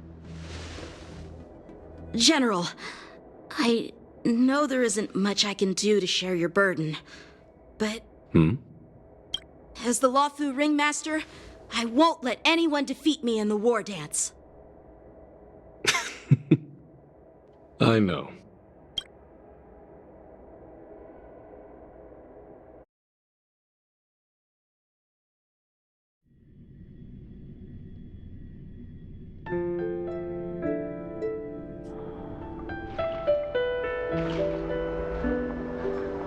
The illustrious Merlin's Claw waiting for me? And for so long, too? It's quite an honor. It's been a while, General Fei Xiao. It's been 30 years since we last saw each other. Right, Yukong? Yes. Back then, you were the vanguard of the Yao Qing's Verdant Knights, and I was a pilot of the Luofu's Rainbow Orbit Fleet. Who would have thought that upon meeting again, you'd be a general, and I'd have given up flying? Really does feel like a lifetime ago. Well, I wouldn't say I haven't seen you in 30 years. After all, your great victories are announced through the Yellow Bell resonance system every day. So I'm well aware of your great feats. Still stable, I suppose. Do you still remember the medic who saved me in battle? That healer with the odd name and peculiar temperament. What was his name again? Was it Pichu? Or Kachio? Jiao Cho. He's been my retainer and personal healer, delegated by the Alchemy Commission from the Xianzhou Yao Qing. Given my background, I'm happy to have made it this far. I'm relieved to know that you're safe and sound. Well then, since you and Elder Huaiyan are here, I imagine you must have received orders from the Marshal? As your friend, may I ask how the Alliance intends to punish the General of the Luofu? The Arbor's rebirth has frightened the elders who lurk behind the scenes. Although the report from the Luofu explained all the details, we don't know if the Ruin Legion really invaded, or how exactly the Stellaron Hunters and the Astral Express became involved. As you know, the fugitive Jing Liu, who mysteriously disappeared many years ago, has resurfaced. This time, she has brought along an Outworlder in a coffin, claiming to offer the Marshal a method to fight against the Eons.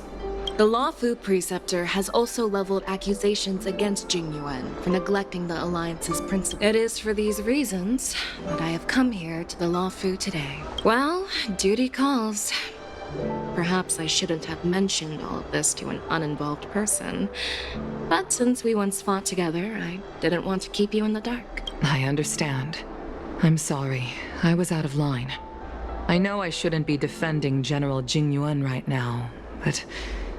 well, you know how I am. The Law Fu has enjoyed centuries of stability since the end of the sedition of Imbibitor Lunae, much of which can be attributed to General Jing Yuan's masterful strategizing. Unfortunately, for long-life species, enduring through the ages always culminates in a failure that undoes all previous achievements, a moment that our adversaries relish.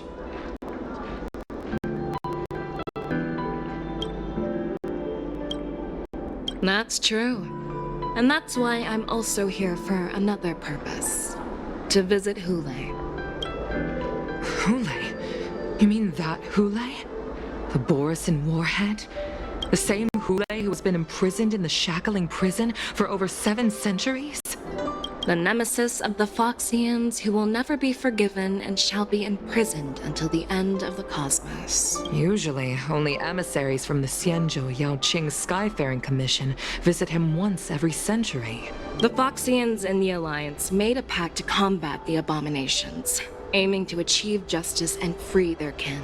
Given the situation on the Law Fu, those on the Yaoqing are concerned about Hule's imprisonment.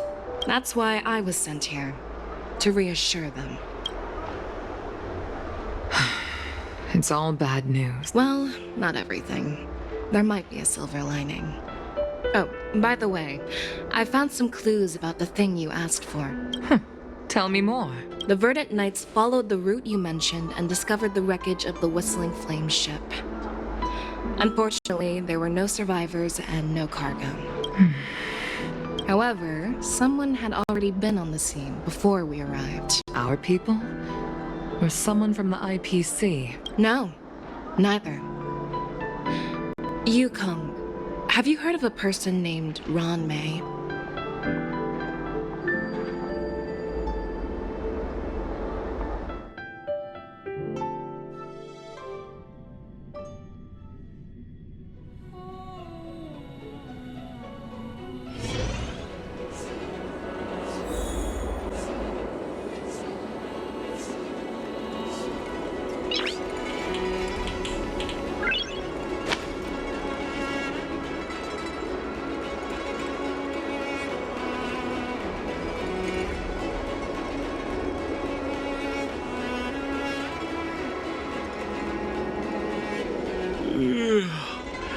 I'm still feeling sleepy.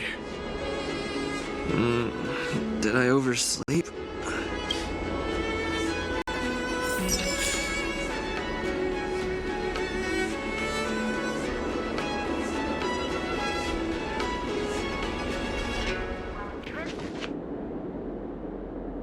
There you are.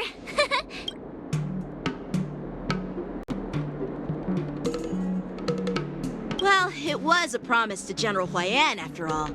I woke up especially early so I can start teaching Miss March swordplay. Hey, why are you blushing, Matthew? This is, the first time someone has called me master. I need to, get used to it.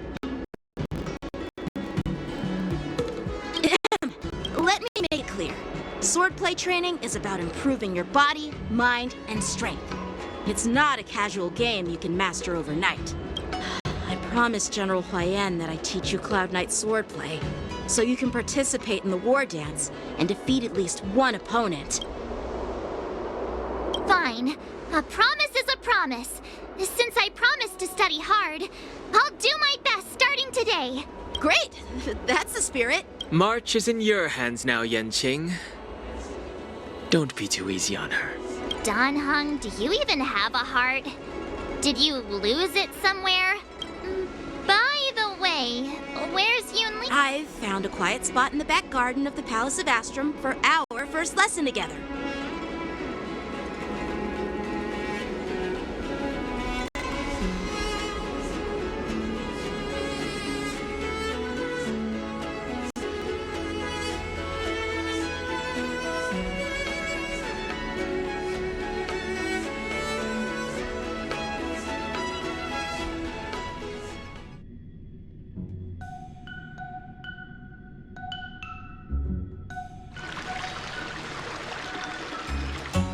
Seriously? It's the first day, and you two are already late? Why is everyone on the Luofu so laid back? So disappointing. Master Yun Li, you're already here. Sorry. Oh, wait. Were you trying to teach her in secret? That's sneaky. I'm just showing you what Luofu etiquette is all about. As the host, I'll be teaching Miss March the essence of Luofu swordplay, after which she'll emerge victorious in the Wardance ring. Stand aside, rookie. Let me show you how we Ju-Ming sword masters treat their apprentices. Quickly, over here, Miss March. This is a reverse mentorship gift from me to you. I hope you put it to good use. What's this? Xianzhou clothing? It's so beautiful! Sword practice requires precise movements. This outfit is tailored to fit perfectly and allows for smooth movements. I even added some small accessories. I put a lot of thought into it. You're awesome, Master Yun Li! See? See? How can you compete with me? Actually, I've prepared something too. Huh? You have a gift for me too, Master Yanqing? Since you want to learn swordplay, Miss March, you'll need suitable weapons. So, I went out of my way to prepare a pair of swords overnight. Unfortunately, I didn't have time to ask the craftsman to customize the swords for you. But I did my best to choose ones that look nice and are suitable for a beginner. I hope you like them, Miss March. Thank you, Master Yanqing! Bet you didn't see that one coming, did you, Yun Li? The real competition is just getting started. I'm so lucky to have two great masters. But why does it feel like things are getting a bit weird?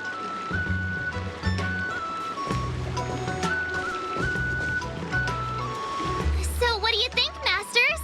Does this outfit suit me?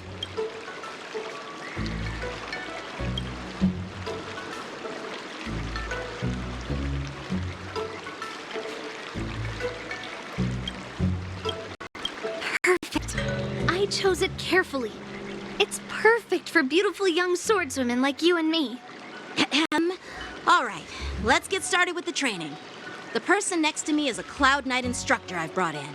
For your... Wait. We're having actual combat training for the first lesson? Isn't that a bit too intense? Well, I heard you have some experience with archery and martial arts. The first thing we're going to do is see just how strong your fundamentals are. Come on, step forward and strike with the sword in the most natural way you can think of. It's important for us to grasp your natural movements so we can decide where to start and what you need to learn. If you're ready, let's begin. Okay.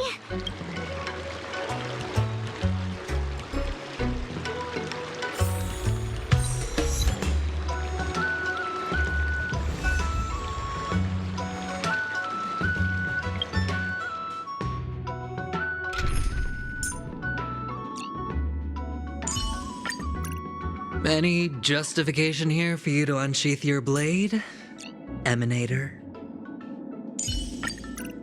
Keep to yourself, gambler, and spare me the false display of concern. Are you ready? Yeah, I'm ready. But please go easy on me. Then I apologize in advance, Miss March.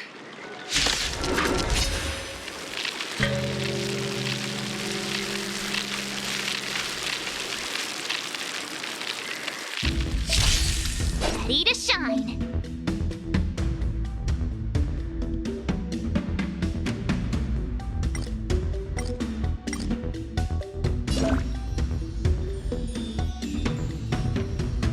Please have some tea, masters.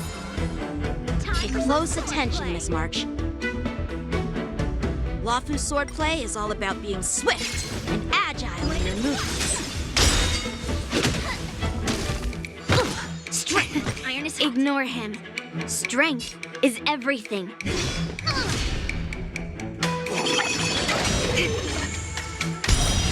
Yes, you! Like this? Polished? Well done!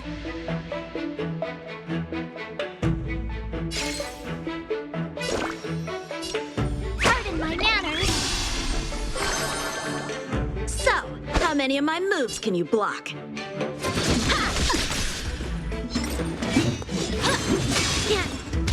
Yes, you! Right on time.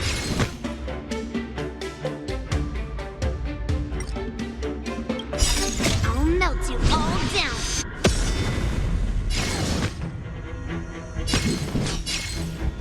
Rock shattering slash!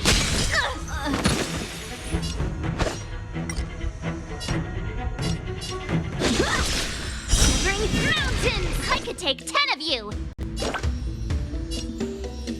Here you go, Master!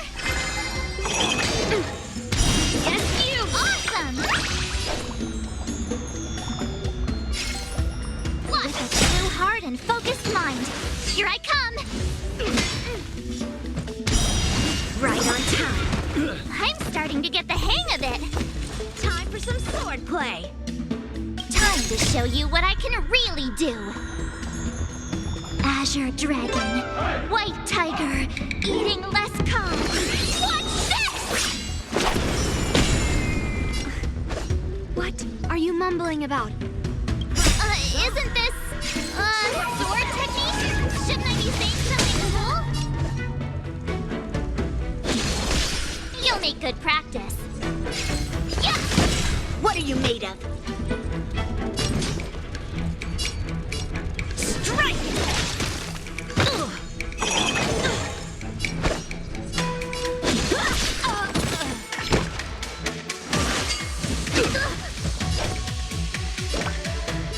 Nice job! Melt! Slap! Descend to earth! Time for sword play! I could take 10 of you!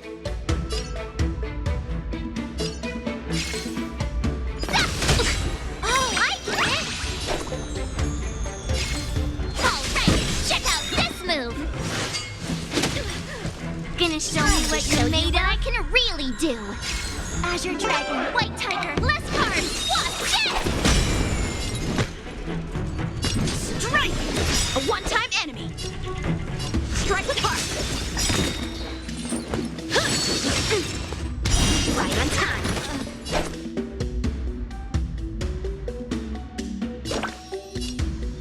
Here you go, Master! What are you made of? Ha!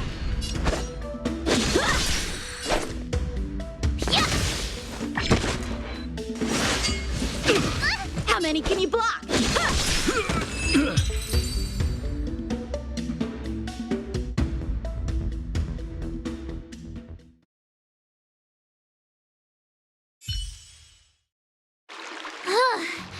I didn't expect the first lesson to be so intense. Miss March has quick hands and a flexible body. She's a perfect fit for practicing Lawfu swordplay. However, she lacks strength, and her strikes were a bit unfocused. But don't worry, it's totally normal for beginners. Given the situation, I believe Miss March should start by working on her strength. Seriously, do you actually know anything about swordplay, or what? I could ask you the same thing. Dual swords require agility. So what's more important than footwork? Instead of focusing on her strengths, we should address her weaknesses. The drawback of wielding two swords is not generating enough force. Skilled sword masters know how to play to their strengths and work on their weaknesses. You're quite the theorist, huh? Theorist? You claim to be able to talk to swords. So what does that make you? A lunatic? Hey, it's only my first lesson, and you're already arguing. Come on, calm down, Master. But it does matter. Just listen to me, March 7th. Aww.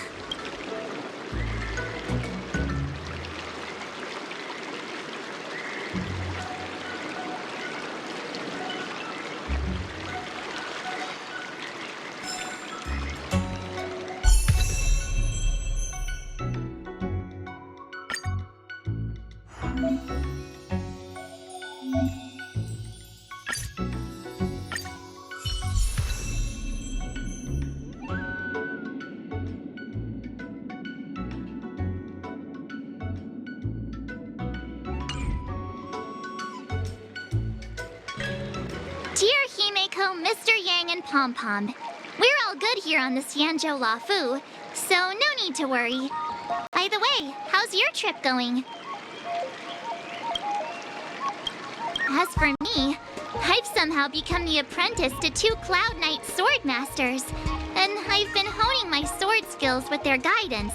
One of them is Yanqing, the boy we've all met before. The other is Yun Li, the granddaughter of General Hua Yan from the Xianzhou Juming. Both masters are super strict. I tried to drag him into this, but he refused. Still, I didn't let the difficulty get to me. Thanks to their guidance, I've actually made some progress. Looking forward to your reply. Yours, March 7th.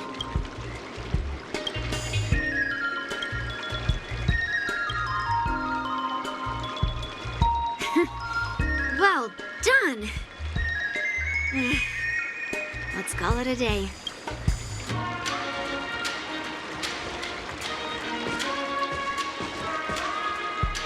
Miss March's sword skills are really coming along. She'll hold her own just fine in the war dance.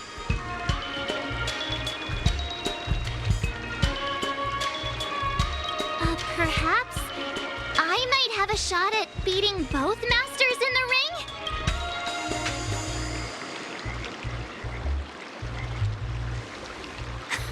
Get real. You've only been practicing for a short while. How could that possibly happen? With your talent, Miss March, if you dedicate a few more decades to training, you might eventually be able to defeat Yun Li. Decades? But I'll be an old lady by then. No, no. Can you believe it? March 7th has actually become a pretty decent swordmaster in such a short time.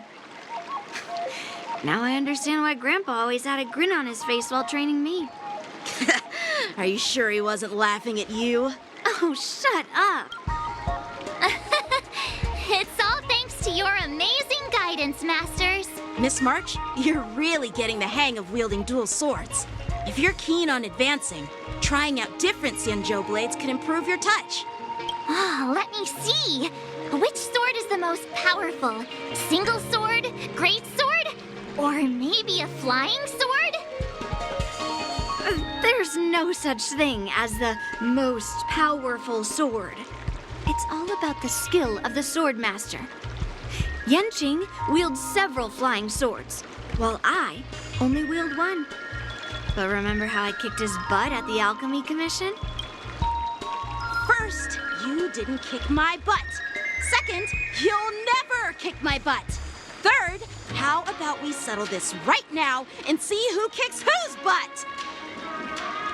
Yeah, I'm up for that. And if I kick your butt, you'll drop out of the war dance.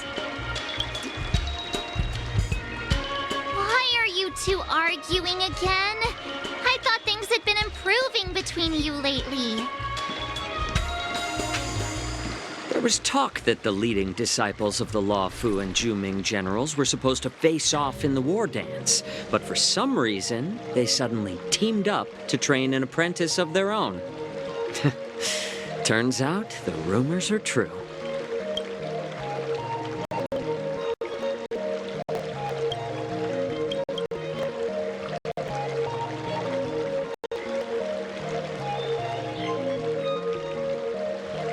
Tomorrow is the big day of the war dance. Shouldn't you two be focusing on honing your skills instead of teaching swordplay? You're...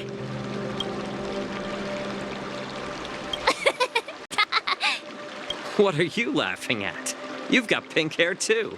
I'm Jiaoqiu, the healer working for the general of the Xianzhou Yaoqing. Ah, got it. So you're the participant attending the war dance on behalf of the Yaoqing, and you were trying to sneak a peek at our training? Sorry for the misunderstanding. I don't know anything about martial arts. If you know nothing about martial arts, why were you smirking earlier? Well, my curiosity got the better of me, I suppose. From my professional experience, cleavers, slicers, chopping knives, and carving knives are all just tools. Kind of like frying, sautéing, boiling, and deep frying in cook. It's like your sword teaching methods. If you align your ingredient, in other words, your apprentice's natural tendencies, with the right cooking method, by which I mean the teaching method that best suits her, she'll make double the progress in half the time. For example, golden eggplant tastes best when fried, cloud peppers when stir-fried, and yellow boulder beef when simmered. So,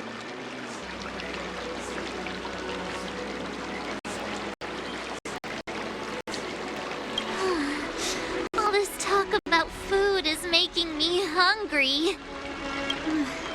Aren't you a healer? Why are you talking about food? well, it's just a metaphor. The medicinal school I follow on the Xianzhou Yaoqing is called the Ranja School, that specializes in food therapy. So it's only natural that I know a thing or two about cooking. So, you're the General's cook? I'm a healer. But anyway, a cook who isn't interested in health doesn't make for a good advisor. Seeing the way you're looking at me, it's obvious you think I'm just some feeble academic who likes to blabber on about martial arts. Why is this guy suddenly getting all serious with kids? Do you recognize this bottle of medicine in my hand? No. This is called tumble dust, an extract from an exotic flower named Yabra. Ugh, is it poison? Well, it depends on how it's used. With just one drop, it's able to numb a patient's body during surgery, making them painless throughout the entire process. However, increase the dose or the potency, and it'll slow the metabolism, making the blood thin and resulting in the loss of all sense. This thing can save lives or take them. It's more powerful than the swords in your hands. That may be so, but still, I prefer settling things with a sword than... Huh. Looks like I did get you all wrong. Hey, why the insults all of a sudden? I'm just sharing some medical knowledge here, not persuading you to poison anyone. Seems like you get real excited when talking about poison. Picture this. Two individuals. The one standing is full of malice. The other lying down is honorable and righteous. How can the one who's lying down label the one standing as sinister? In the throes of combat, where life and death hinge on a singular moment, every idea fades into nothingness. Surviving the battlefield reshapes all notions of worth. Perhaps you've underestimated Yunli and me, Mr. Jiaoqiu. We may be young, but we've seen our fair share of war. Well. Then you should know that the Wardance is nothing more than a contest. When I was appointed as the ringmaster for the Wardance, I asked the general, we Cloud Knights are supposed to charge into the fray and slay enemies. Why do we have to swing swords in a ring just to please an audience? And this is how the general replied. To unsheath your sword in a ring is no different than on the battlefield, as your sword reveals the might of all Cloud Knights. The Wardance is the perfect chance to showcase martial virtue and forge a That's quite an insightful statement, Yanqing. Well, my apologies for being so short-sighted. Hearing you speak so highly of it has piqued my curiosity. You want to see the Sky Splitter ship where the Wardance will be held? Let's go! I bet Yunli and Miss March haven't seen it either, right? Well then, I'll give you all a tour.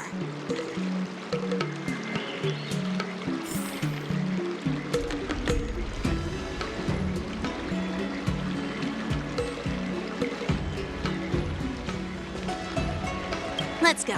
I'll give you a tour of the Sky Splitter.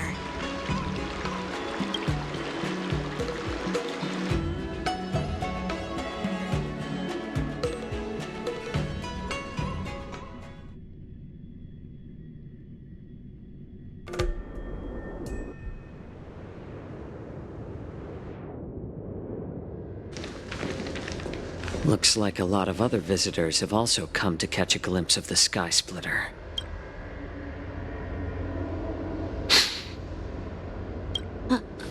What's up, Mr. Jiaoqiu?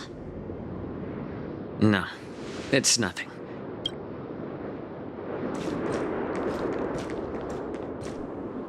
Do you see that airship in the distance? That's the Sky Splitter, the venue for the Wardance ceremony. It doesn't look all that impressive from this distance. The Sky Splitter is actually a decommissioned Luofu military vessel. People aren't allowed on board until the Wardance officially commences. Tomorrow, when the bell rings and the ceremonial cannons roar, I'll be there representing the Cloud Knights of the Xianzhou. Since I was a kid, I've been training in swordplay and the art of war under the general. I understand that I'm not like other kids. I never envied the toys and freedom they all had. I never found sword practice boring or even in the thick of battle. Facing down savage abominations, I never felt scared. Each day, I could feel myself getting stronger and stronger. But then, I faced a really tough opponent. And just one slash shattered my confidence into 1,000 pieces. After that, I had to pick up the pieces and try to put myself back together. I often ask myself, why do I wield my sword? While the general could teach me the art of swordplay, he couldn't teach me why I should keep on going. But after talking with you, Mr. Jiaoqiu, I think I already have that reason in mind. As a member of the Cloud Knights and the General's apprentice, I've had a weight on my shoulders. But when I wield my sword, it feels like I'm letting go of everything. I love the feeling of giving it my all, facing any obstacle in front of me, pressing forward. That's why I wield my sword. Oh, Yanqing. So young, yet so grown up. By the way, how old are you exactly? Age doesn't really matter. I get it. It's not polite to ask a girl her age. No matter. I'm not asking your age. I'm asking if you have a dream like Yanqing had. You don't talk like a cook. You sound more like a TV host or something. Need I repeat myself again? I'm a healer. Well, I don't have a dream like Yanqing does. Sounds like that mind of yours is just filled with swords. I bet you've got nothing better on your mind. My father was a craftsman on the Xianzhou Juming since I was a kid. It's been clear to me that not everyone deserves to have a weapon in their hands. So, whenever I come across someone unworthy of a sword, I can't help but want to take it away from them. Hey, what do you mean by an unworthy master? I see. It's not easy for kids on the Juming either. Well, it's better to have a reason for wielding a sword than to be lost and confused. What happened, Mr. Jiaoqiu? Oh, nothing. I was just reminded of some old friends. And judging from my professional perspective as a healer, well, we've seen the Sky Splitter and toured the Stargazer Navali. What? You're leaving already? It's getting late, Miss March. Unlike you lot, I'm a grown-up bound by responsibilities and duty. By the way, Yanqing, is it normal to have so many people wandering around in an automated area like the Stargazer Navalia? Actually, this is a restricted area. I understand.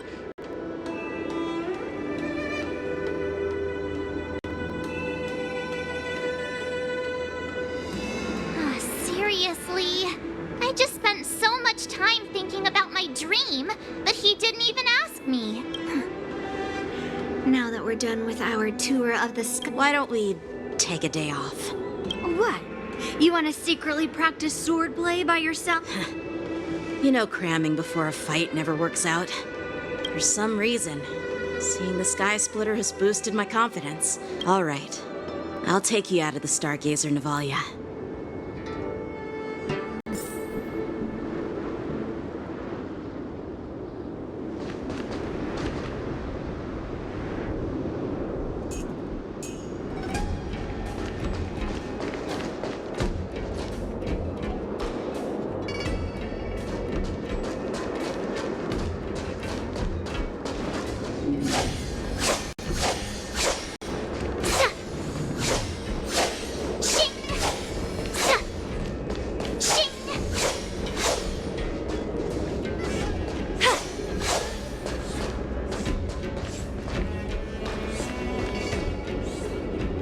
Just shut up, Red Fang.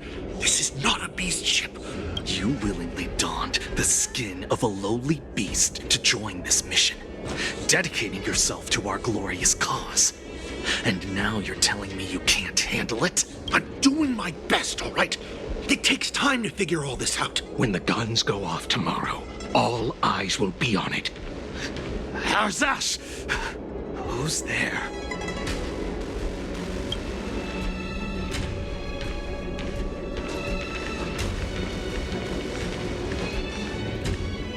Who are you guys? An impromptu inspection. Why are there outsiders loitering in Stargazer Navalia? Hey, kids, didn't your parents ever tell you to stay away from the Stargazer Navalia? I know it's an automated facility, but it doesn't mean you can just break in and do what you want.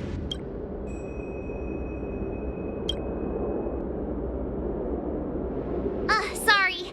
I'll take the little ones away right now.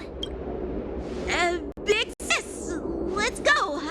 I want to play in Everhunt Plains. Huh? Everhunt Plains? Yeah, sure. Big Sis will take you there. Shuha! You should have let me. Shh, the overhaul is done, and everything looks good. We should leave.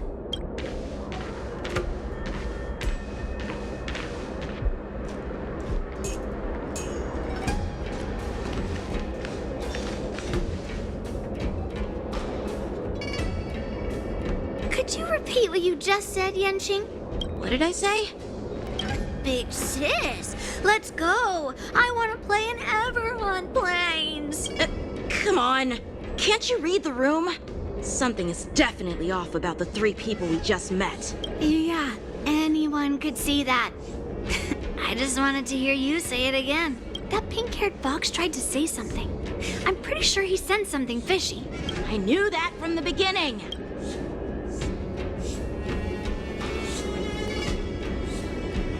That Cloud Knight didn't recognize Master Yenching at all. That's what? Is he famous on the Lavu or something? You have a point. A Cloud Knight, a member from the Skyfaring Commission, and I have a feeling that if we secretly tail them, we'll definitely catch these guys in the act. Follow my lead, and be careful not to blow our cover.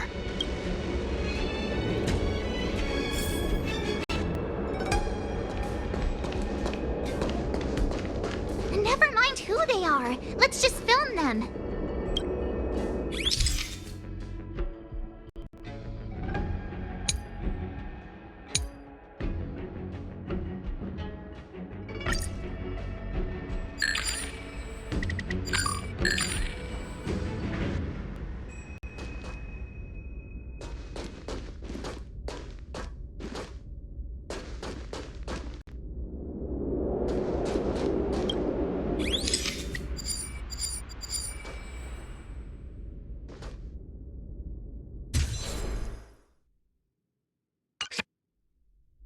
We should have just killed those lowly beasts. Those little brats won't take up much space. Cut the theatrics, Grulock.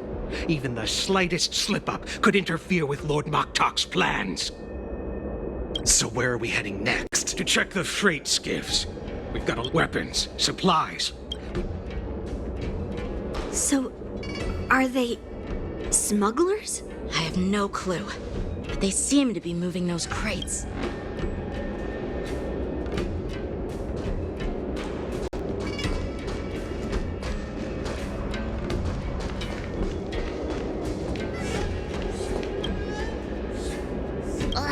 So cramped in here. I can hardly Just hang in there.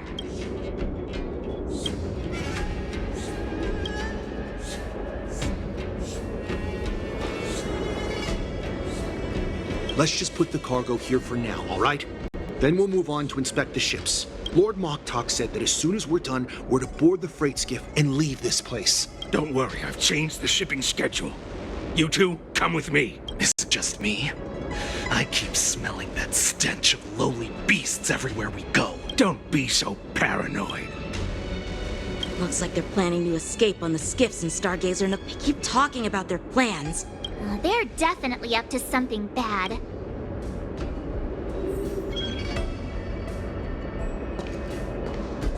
Tread softly, breathe quietly, and make sure to keep an eye on them. Hide out of sight as soon as there's any sign of activity.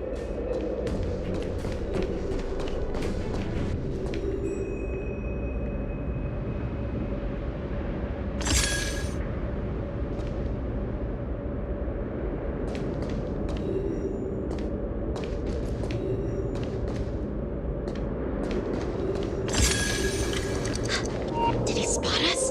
Quickly, hide!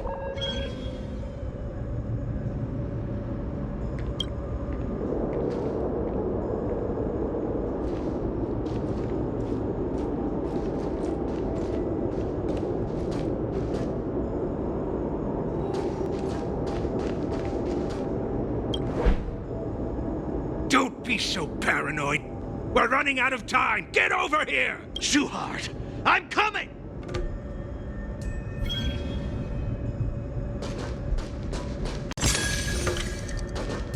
They're leaving. We should catch up to them. Quickly!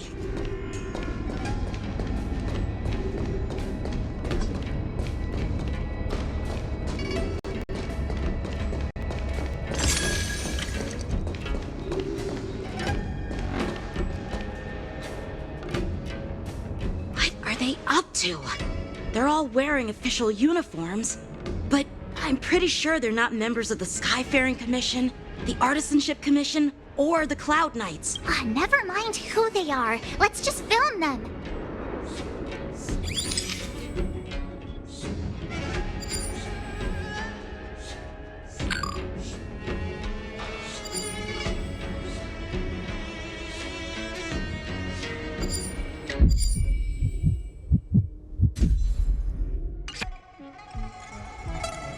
Look at this.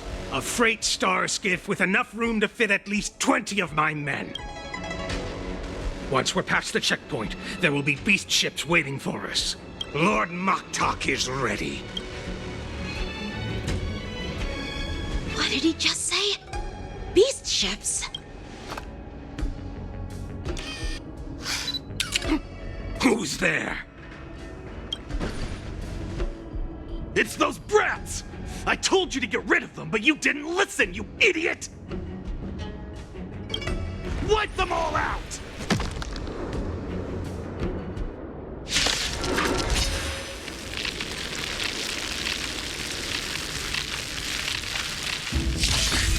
Borison? Adusa! Die, you lowly beasts!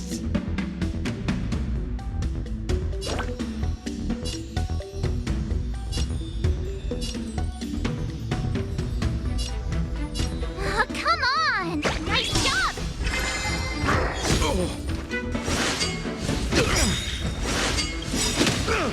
SAS Perkibi. Knowledge, the measure of truth, and falsehood. I hit the mark. It's on me. You chose the wrong enemy. 0 points.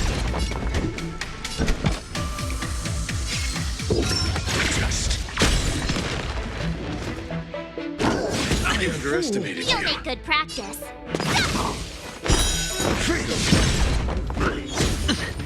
Watch your head.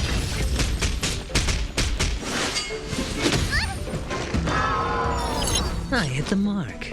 Spend freely.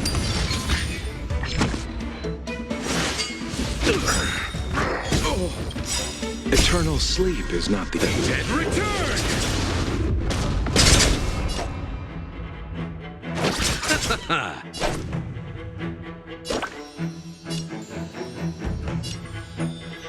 Here you go, Master! Answer me. 0 points. I underestimated you. The dice have been cast. Bust. Or maybe I'll take it all. Receive divinity. Not bad. Repent. 5 points. You'll make good practice. Sure, I'll play along. It's on me. Got the defense.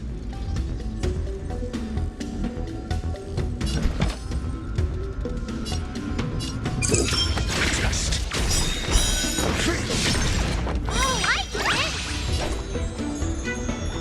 Watch this!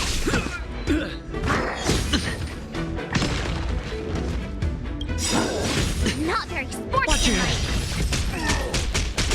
Time to show you what Azure Dragon, White Tiger, less cards. Watch this! SAS per knowledge, the measure of truth and falsehood. You'll make good practice. 0 points. Hedge your bets. Spend freely.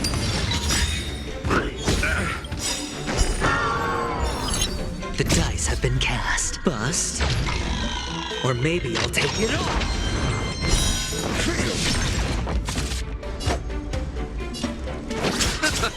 I'm asking questions. Answer me. 0 points.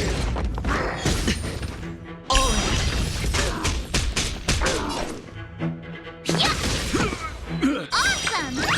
I could take 10 of you. Now watch this! Sure, I'll play along. It's on me. I'll see you off.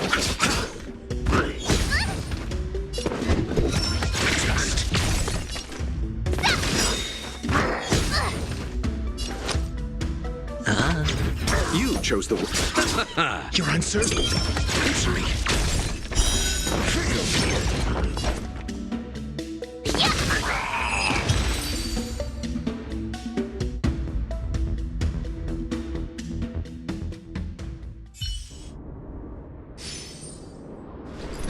How is this possible?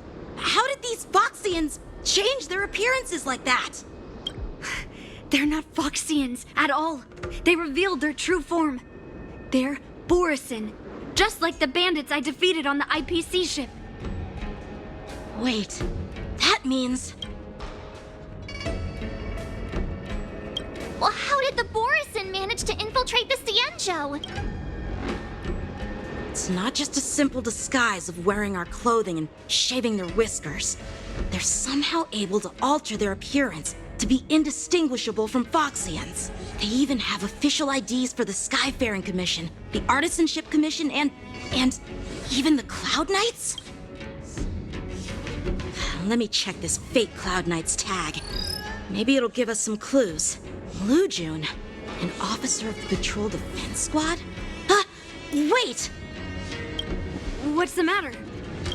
I encountered a patrol officer named Lujun before. It was a few weeks ago, when we were transporting the Borisin prisoners.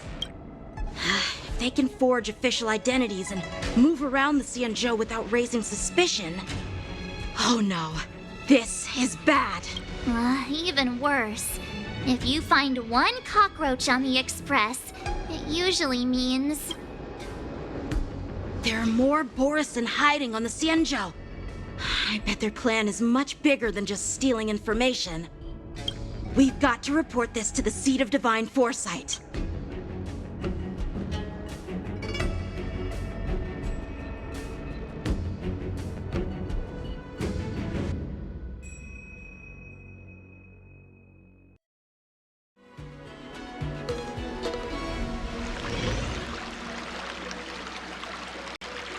Wanna